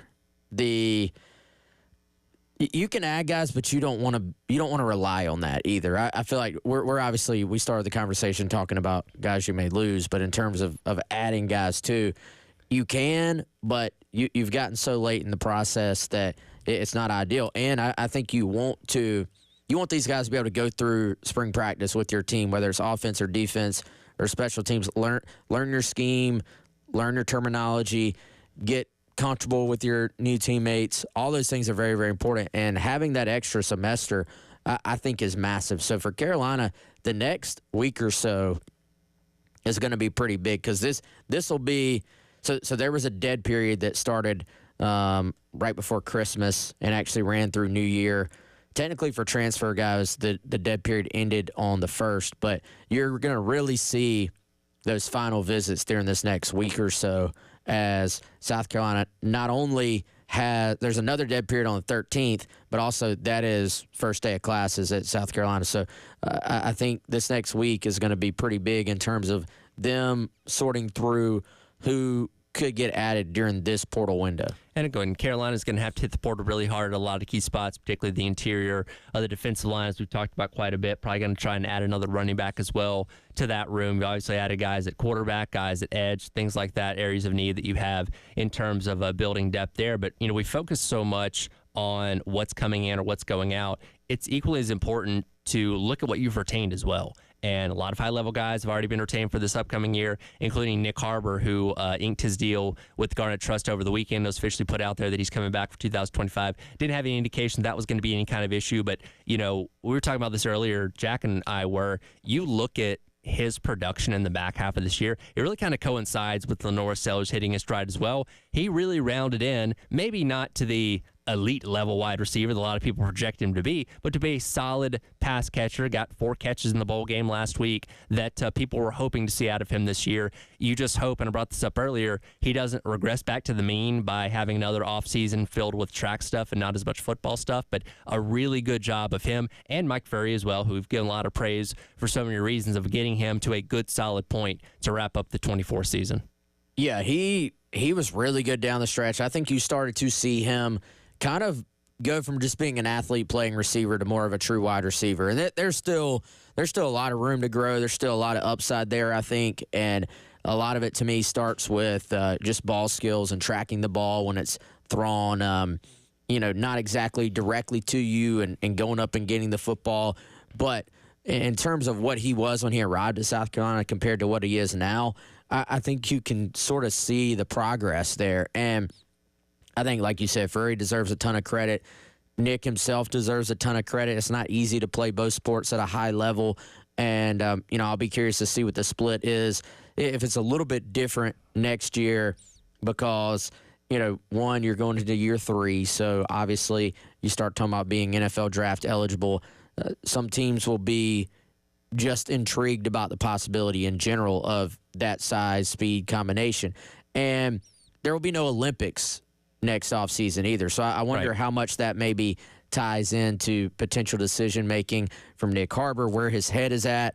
Certainly I would expect him to do both sports, but in terms of what the exact split looks like, I think you could maybe see him want to shift that just a little bit because he got a taste this year of his ability kind of playing out on the college level, like showing what he can do. Final half of the year, I think there was a jump up in confidence, seemed to be in just enjoying life out there. And, I think this is massive to get him back because they were more in the form of internet rumors, but there were rumors about, the potential of him leaving. And from what I gathered, it was more just not him wanting to leave, but other people kind of speaking for him, I guess. And so for him to be happy at South Carolina, which he is, and want to be back, you add in, obviously, Lenore Sellers, the announcement on Christmas Eve, the early Dylan Stewart news of him being back, Josiah Thompson being back. Basically, and that's just I mean, it's like 20-plus guys have already kind of locked in for next year. The core, you would say, of this high school roster, like a lot of these guys are high school recruited guys. The core of this team is going to be back for 2025, which I think is not all teams can say that. And South Carolina hasn't always been able to say that. Even when they've been able to keep a lot of guys on the roster, we all know there's been those surprise sort of, Marshawn Lloyd, Jordan Birch entering the portal. Jaheim Bell wasn't really a surprise, but that was a guy that was a starter and left. Of course, Juice Wells. So these situations have been tough to avoid, and this time it does appear South Carolina has avoided the major loss to the portal. Well, and as great as the portal is, and it benefits you in a lot of ways, Carolina particularly over the past couple of years, you still got to have a solid base of development, high school guys, progressing, being 2, 3, 4-year guys within your program. And Carolina, for the most part, has done a pretty good job of that. As you've seen with the Colorados of the world, you're kind of hit or miss if you're trying to rebuild your team in the portal each and every year. And again, Carolina's done a really good job, and that's credit to guys and everyone at the Garnet Trust as well for allowing or ponying up the funds needed to hang on to some of these high-level guys. Because, again, Stewart and Lenore Sellers and Nick Harbor, that commands a lot of money in today's world of college football, and good on them for getting those deals done. Yeah, and I think it's about being, I guess, a little bit aggressive, too. Like, you have to be proactive, and this started, we had Darren Usher, Director of Player Personnel, on our podcast. These conversations started all the way back South Carolina's first bye week this year. So this was not, hey, it's the end of the year, we got to make sure these guys are settled, we got to make sure these guys are locked in. This was more, hey, the season is barely even, the season's not even halfway over, and let's go ahead and have these conversations. Let's see who's happy. Let's see what their goals are for next year. Let's see who do we maybe need to be a little bit concerned about, and try to start to find ways to ease those concerns. And so I think this is how you have to do it. It doesn't mean you're not going to lose guys at some point. You can do everything right and still lose players. So it doesn't mean they'll bat 1,000 next year. But I would say they're very close. If this holds, they actually will have batted 1,000 on keeping the guys they wanted to keep for next year. The guys that have left are all healthy transfers. I think they would have liked to keep a Robbie Ashford if he would have wanted to come back. But for Robbie, he wants to go start. He's going to get that opportunity at Wake Forest. So that one's healthy too, just in terms of it's healthy for Robbie. Like, that's what he wants. You kind of always knew, unless he won the starting job, that this was probably going to be a one-year deal for him. And you got a quarterback with similar skill set in Aaron Nolan, who didn't really get much experience this past year as a true freshman. Somebody you theoretically would feel probably okay if you needed him in a pinch to go out there and do what Ashford had to do this past year for Lenore Sellers. A highly developed quarterback for a young guy, too. Like, this was probably one of your more developed high school quarterbacks in his class. Had a huge junior year. Numbers were a little bit more muted as a senior, but when he was coming out, this is number 5 quarterback in the country. So a highly, highly regarded prospect at the time, mature kid, and comes in sort of knowing the situation, which I think is valuable as well. As we are embarking on the offseason, we'll have some way too early questions to ask what 2025 is going to look like for the Gamecocks coming up next. It is the Gamecock Central Takeover Hour presented by Firehouse Subs here on The Game.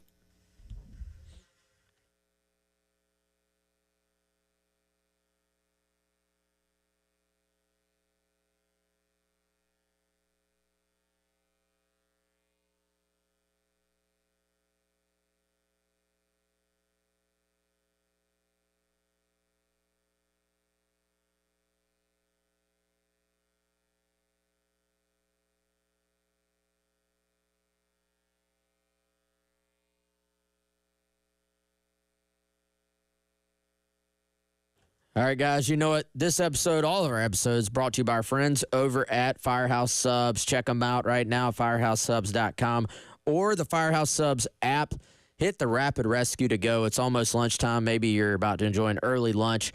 Rapid Rescue to go. Avoid the wait. Order online. Whatever your favorite sub is, it's going to be waiting for you right there in a bag on the shelf.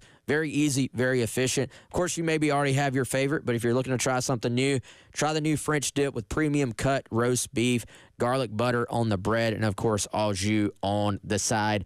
Also, as we've been telling you, Hot Sauce Bar is back. Add some flavor to any sub. When you dine in or pick up, you'll see the Hot Sauce Bar right in front of you with a ton of different options. Try them all. And they've even got a little insert on the tables now that tell you some different combinations that might be worth it for you to check out. Whatever your favorite sub, they got one for you. FirehouseSubs.com and the Firehouse Subs app.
Welcome back in. It is the Gamecock Central Takeover Hour presented by Firehouse Subs. Tyler Head and Wes Mitchell along with you here on your Monday. Unfortunately, there was not a special teams touchdown this entire season for Gamecock football. Kai Kroger, oh so close to find a Boogie Huntley in the end zone the other day, and Lawyer Lisa would have shelled out $1,300, I think on January the 2nd, had that happen. But I'm happy to let everyone know, on Thursday, this week on Thursday, Bill and Preston will draw a winner from all of you that have entered the Lawyer Lisa Special Teams Contest to win that $1,300. So we didn't think we'd get to the end of the year without giving it away, but now we do have the money. We're giving it away on Thursday. So if you signed up, you're good.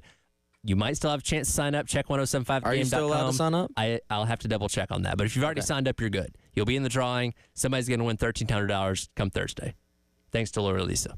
Exciting. I would have preferred a special teams touchdown, to be honest. But so close. Yeah. So dang close. You think that was interference or good coverage? I just think the throw was a little too short, personally. Yeah. But there was we didn't really, well, we dove into it a little bit. The officiating was not great in that game. I feel like the Big 12 crew let it get out of hand pretty quickly. That was one of the plays I was not mad about what was ruled on the field necessarily. Yeah, I agree. I feel like, right or wrong, you're probably not getting a call on your defensive tackle. Probably not. You know? Did Boogie even try and sell it after the fact? Like argue? Yeah, I don't remember. I don't know. Was that your end of the field? Where I was you opposite corner. Now, because they didn't even line up for a field goal. They just straight up ran the fake. I don't even know if Herrera was on the field when that happened. What was the... Yeah, no, he had to, but that was swinging gate where you line up. I would assume he was out there. You put the field goal unit out there, and then you line up. If you have your look, you run it. If you don't, you swing. You shift everybody back into, because we see them do that, especially under limbo. Sure. On PAT pretty often. Yep. So what was the crowd reaction around you? Not much. Well, after it didn't hit, well, you know what the reaction was. Yeah. Kick the field goal. Sure. But that's... I guess we're just used to it life. now. That's life. That's Beamer ball. Yeah.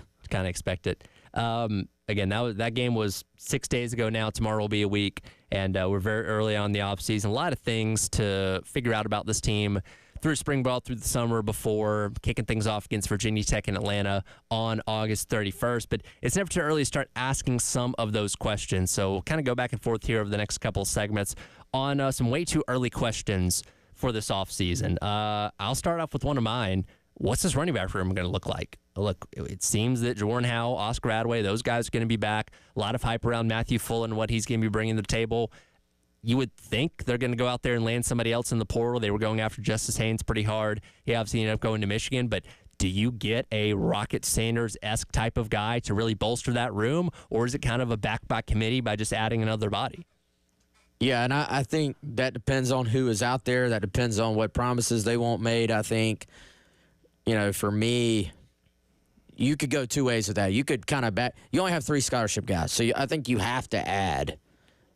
Certainly this window, if possible. If you don't add this window, you got to add next portal window. But do you backfill it where it's more like, all right, you're coming in, you maybe you won't start, you're competing, or is it more like a Justice Haynes where, yeah, you're not going to give someone the position, but there's a great chance they're going to be at least one of your kind of co-starters that rotates at that position. And that's why I would have loved to see Carolina get a high school guy in this class, just because there's not so much of that expectation that you're going to come in and necessarily start right away. I think ideally you would have liked to have gotten a high school guy that has his full, all of his eligibility left, and then one portal running back that comes right in at the top of that depth chart and competes with all those other guys. Now, they are high on Jordan Howell. They are high on Matt Fuller, of course, Oscar Adway.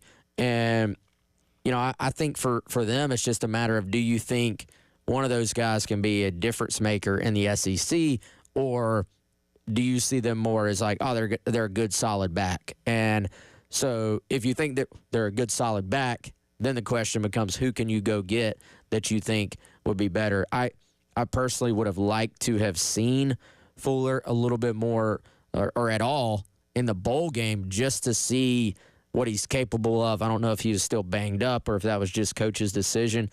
I just was kind of intrigued to get a look at him. I thought Juwan Howell we got a decent little look at, but then didn't really seem like he got the ball after the fumble. For your off-season early questions, what's top of your list? And I think you can look at questions, especially this early, two different ways. And so for me, like that, there's questions at every position. And the question, so for example, would be, all right, who are your three starters on the interior of the offensive line? Because you lose three starters, two guards and a center.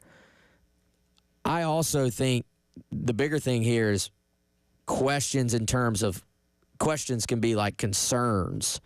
And so my question in terms of a concern would be who is going to replace all those plays that guys made in the front six?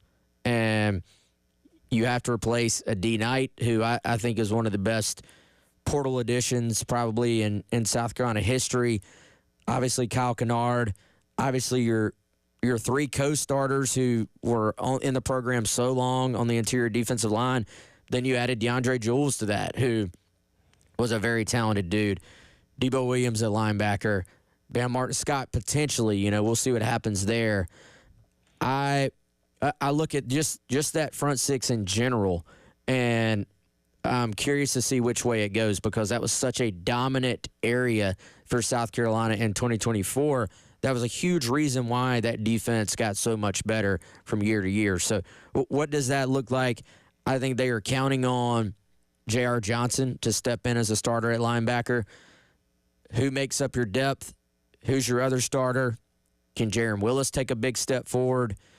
There's just a lot of questions among that group in general, I think. Well, and like you said, it's really hard to replace the experience you had with a Debo Williams who, had been at obviously Delaware before this, didn't play there, but obviously played at South Carolina for multiple seasons. Demetrius Knight had been here, there, and everywhere and had a lot of experience coming in. And just that level of production and experience that you have in the middle of your defense where, again, that's, where you're now with the green sticker, that's where your calls are coming in. That's where he's relaying the information to everybody else at the other levels. That's hard to replicate and that's hard to replace. And like you said, they are high on guys like J.R. Johnson. They did have Murphy out of the transfer portal, a guy with some experience there. But man, it's gonna be tough to say they're gonna be able to play at that same level, at least right out of the jump from what those other guys are playing out this past season.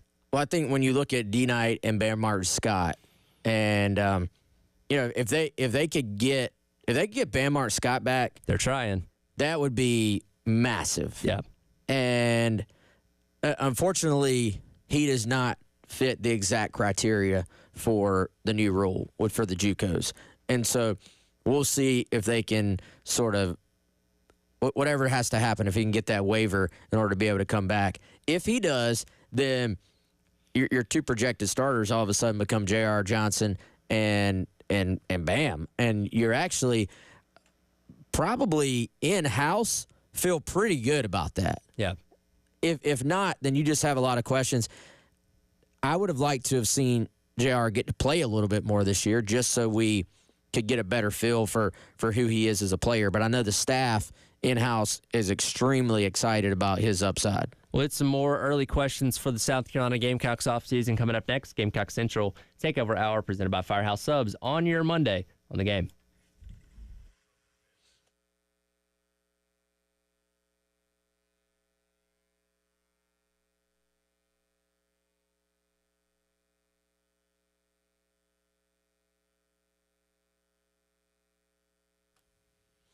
All right, guys, let me tell you about our friends over at Classic Roofing. That's classicroofingsc.com for more information. Or call them today, 803-590-7870. Obviously, taking great care of your roof, it can be challenging. You do not have to do it alone. Years of expertise under the hats over at Classic Roofing. They are the go-to residential and commercial roofing company for home and business owners in and around the Columbia, South Carolina area. I've called them. I've worked with them. Great experience. You can and should do the same. Again, that phone number, 803-590-7870. Also, they have this really cool virtual design tool on classicroofingsc.com where you can get an idea of exactly what your home would look like with particular shingle shapes and colors. Go check that out. Again, classicroofingsc.com. That phone number, if you already want to make a move, 803-590-7870.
Welcome back in. It is the, almost said the extra point.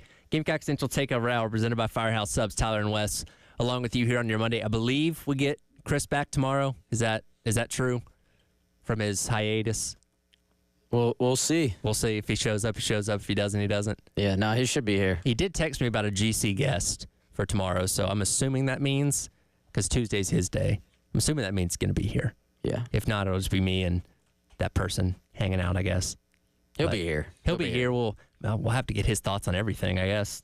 Bowl game. I may just not show up tomorrow. We'll just leave it up to Chris. You know what? I may just turn my microphone off and say, Chris, you got an hour or 2 hours in case I don't think he'll like that. Gamecock Central hour. Chris is a good talker. Just talk. Yeah. No, he's insightful. We like what he has to say, and we'll get his thoughts on a lot of things, maybe even men's basketball. God, awful game on Saturday in Starkville. They're back in action on Wednesday, taking on Alabama, another top 5 team there. Coming to town, 6:30 pregame for a 7 o'clock tip. All right here on the Game in Columbia and 100.3 The Game in Myrtle Beach. We're navigating through early questions for the offseason for South Carolina. Talked about the running back room, talked about a lot of positions that are obviously question marks going into this offseason. My next question kind of is more of a broader question, not only for here locally, but from more of a national perspective. What's the narrative around this team going to be going into the season? I brought this up, I think, to you the other day, and I brought up earlier to Jack as well. We talked about SEC Media Days last year. Carolina was day number 1, right? Beamer, Luke Doty, I forget who all the representatives were that came, but they came, did their interviews, did their TV hits, all that kind of stuff, and then they left Dallas. And really, nobody talked about them for the rest of the week because Carolina was coming off a 5-7 season. They'd missed a bowl game, and they just weren't all that relevant in the grand scheme of things to a lot of people outside of this bubble in Columbia. That's going to be different this year. They are one of the hotter teams to wrap up the regular season. Missed out on making the playoffs, but only a couple spots. Had some huge wins down the stretch, including over a eventual playoff team in Clemson, the ACC champions. A lot of people are going to be paying attention to South Carolina. Lenore Sellers is going to be on a lot of people's Heisman list to start the season. I'm interested to see, once we get to August and that game against Virginia Tech is only a couple days away, what the national narrative around this program is going to be. Well, here's the thing. Most of the media, especially on the national side, is reactive. And it's hard enough to judge what a team is going to be locally, even seeing them, all the time and knowing exactly who they lose and who comes back. Now try to do that for 25 teams. Try to do that for 50 teams. And so you just get surface level stuff from the national media. So already you can tell South Carolina, they're going to be a preseason top 25 team. On 3, way too early. Top 10 has South Carolina at number 7, which I think it's one of those things where already you can make a pretty compelling case, and it starts with the superstars. It starts with Lenore Sellers, starts with Dylan Stewart. You can already make a pretty compelling case of why that makes sense this early, but you can make a pretty compelling case of, hey, look at all the upperclassmen this team is going to have to replace. So I personally think that's a little bit premature to start talking about them as a top 10 team if we're going to be really realistic around here. Now, that doesn't mean they can't be a top 10 team. It doesn't mean they can't be really, really good. If you have Lenore Sellers and he takes another step forward, you're going to have a chance probably in every ball game. That said, what does the rest of the team look like? What does the portal acquisitions look like from this step forward? What does your receiving core look like? Like, I think they have added a ton of young talent in that room, and I think you feel really good about Mike Fury being able to develop those guys. But can, among a really young group with those freshmen, can the cream sort of rise to the top, so to speak, and those guys go ahead and show they can help you this coming season? What does Harbor look like? What does Mazio Bennett with another year look like? What does Jared Brown with another year at this level look like? Like, you've got some options in there, right? It's just a matter of, can it all come together? Does a true number 1 emerge among that group of guys? Well, and there's a very distinct possibility as well that you're probably trying to get somebody out of the portal as well, depending on who's available. And again, as time goes on, some of those higher end receivers are obviously getting picked up by other teams, but still ample opportunity to bring in maybe one more guy that is kind of like we were hoping for this past offseason, that established kind of number one type of guy from another team that you can kind of go out there and let everybody else kind of fall in place behind them. Will you get them? We don't know, but I'm sure that's something they're looking at as one of their top priorities. Yeah, and at this point, my question kind of becomes, who is that? You know, there's only so many of those guys that exist. Yeah. Like, this is not a video game. At this point, the guy has to exist. The hypotheticals when it comes to the transfer portal are always fun to throw out there, but like you said, the reality is there has to be a guy to fill that space. And again, you're looking at these wide receivers getting taken left and right, and Carolina's not jumped on one as of yet or had one that's wanted to come here as of yet. And as time ticks on, that gets harder and harder. Yeah, and I think at some point this is very similar to NFL free agency. Let's just call it for what it is. Yeah. At some point, where is it most important to put your NIL resources? Where is it most important to spread it around? It doesn't appear, and maybe a guy pops up, it doesn't appear there's some South Carolina native who's at another school and just wants to come back home and wants to come back and be the number one receiver and has that ability. The guys that are kind of spread around the country that are true number ones in the SEC, they're commanding a lot of money, like a ton of money. So do you feel like that's your most important need, or do you trust all this young talent that you're going to be able to develop? Do you feel like, hey, getting a number one running back might be more important? Or do you say, actually, a big-time defensive tackle is more important?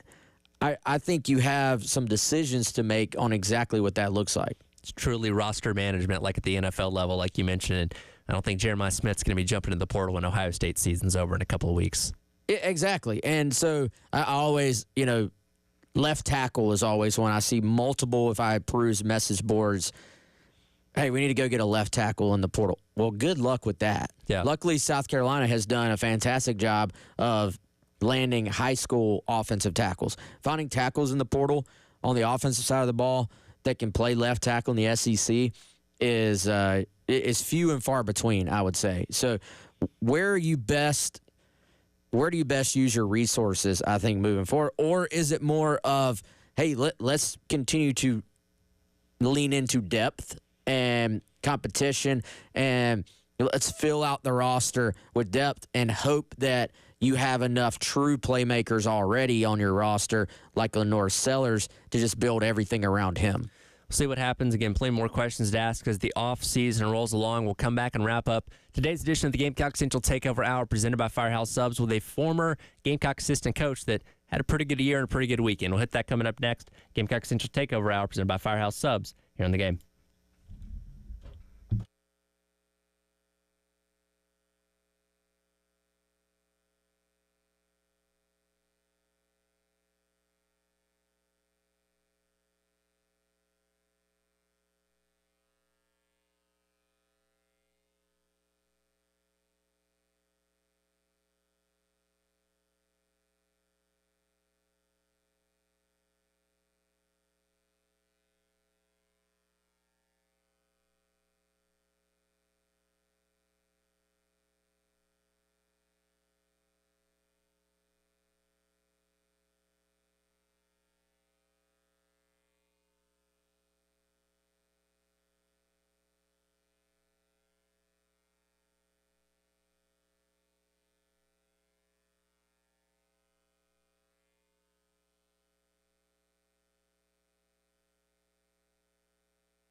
They've been a special group since day one.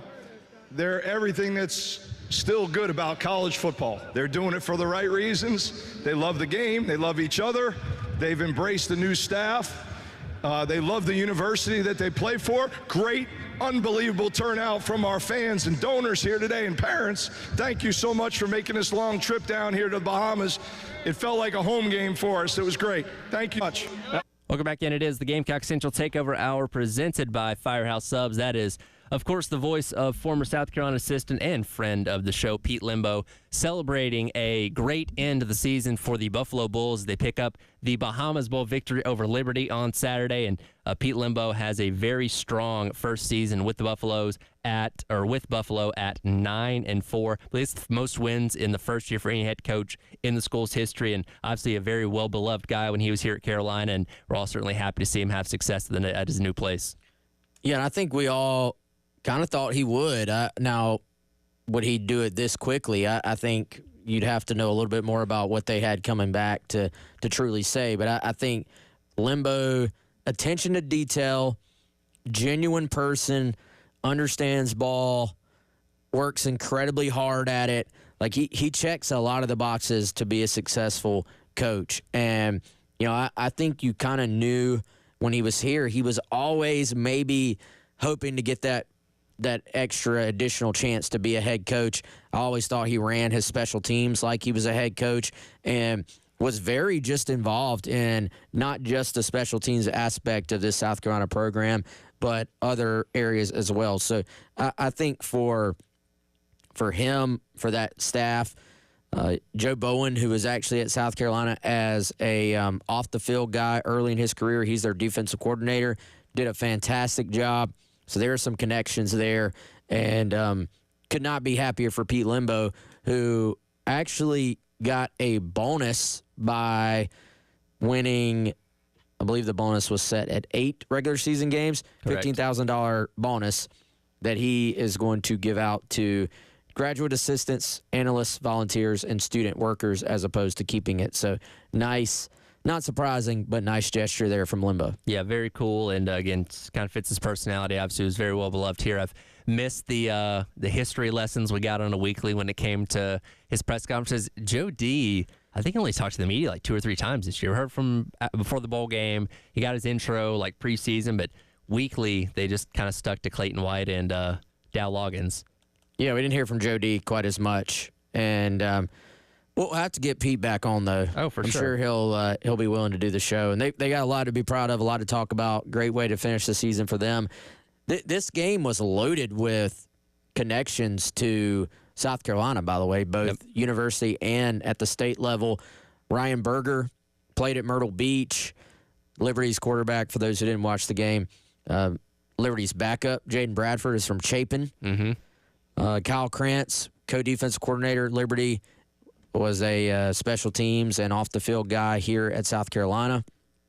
And so lots of connections in that game. Of course, the head coach at Liberty was at Coastal. And many Gamecock fans have always been intrigued by Jamie Chadwell as well. His name seemingly pops up every single year when some of these bigger Power 4 openings come up. Obviously, he's only been at Liberty for a short time, but he's somebody that probably in the next handful of years will probably find his way into one of these big jobs at one of the Power 4 conferences. Yeah, I'll be curious to see if he is a guy that lands one of the big jobs, or he is one of those that we look back on and say he should have gotten a bigger job while the thought on him was at its peak, if that makes sense. Right. And that Liberty struggled a little bit this year compared to what they have been. So I'll be curious to see where that program goes from here. But certainly a unique offense. What he did at Coastal was nothing short of incredible. So a guy will be interesting to keep an eye on where his career goes from here. I was kind of disappointed Pete Lembo wasn't wearing like one of those floral shirts. That seemed really kind of fit his vibe. He just had like the regular Buffalo polo down there in the Bahamas. Like, man, you got to embrace it. Lean into the Bahamas, right? Yeah, that is a little bit surprising for Pete. By the way, real quick, different subject, Tyler, but I think this is worth mentioning because I've seen this commented on quite a bit. The difference in playing, and this is for everybody, but I see South Carolina people ask about playing or skipping your bowl game, but then turning around and playing in the Senior Bowl, the Shrine Bowl, these all-star games. And so I've seen some people a little bit upset about that. I've been putting it like this, though. Your college team bowl game is basically the last game of your college career. Yes. The Senior Bowl, the Shrine Bowl, whatever, East-West, that is the first step of your NFL career. That is a full week of practices with every NFL team having a representative there, watching everything you do while doing it against your potential peers who are also draftable upperclassmen as well. So I'm not saying that you have to like it as a fan, but there is a reason behind that. Yeah, and last year, Spencer Rattler, MVP of the Reese's Senior Bowl, and obviously went on to make his way to the Saints, started a couple of games, including yesterday in a near victory over the Tampa Bay Buccaneers, so it goes a long way, and I agree with you. I'd never even thought about it that way, but yeah, you're starting your NFL draft process at that point in time. You get almost like a week-long combine going through drills and different things like that gives you those teams a good look at you and kind of decides if you're going to be a fit for them or not when the draft rolls around. Yeah, and these days, I mean, Senior Bowl especially, like that's a huge opportunity for you. All the NFL teams will be there, and it's kind of it's a showcase, really, which is, the bowl. I mean, I would love, obviously, we'd all love to watch all the guys play in the bowl games just around college football, but sure, there's a reason for the business decision. It's not a kick in the teeth to your current school if you skip the bowl but then play in the Senior Bowl, for example. Senior Bowl coming up very soon, by the way. And that'll do it for today's edition of the Gamecock Central Takeover Hour presented by Firehouse Subs. Tyler and Wes along with you on this Monday halftime show. Myself, Terry Ford, up next here on The Game.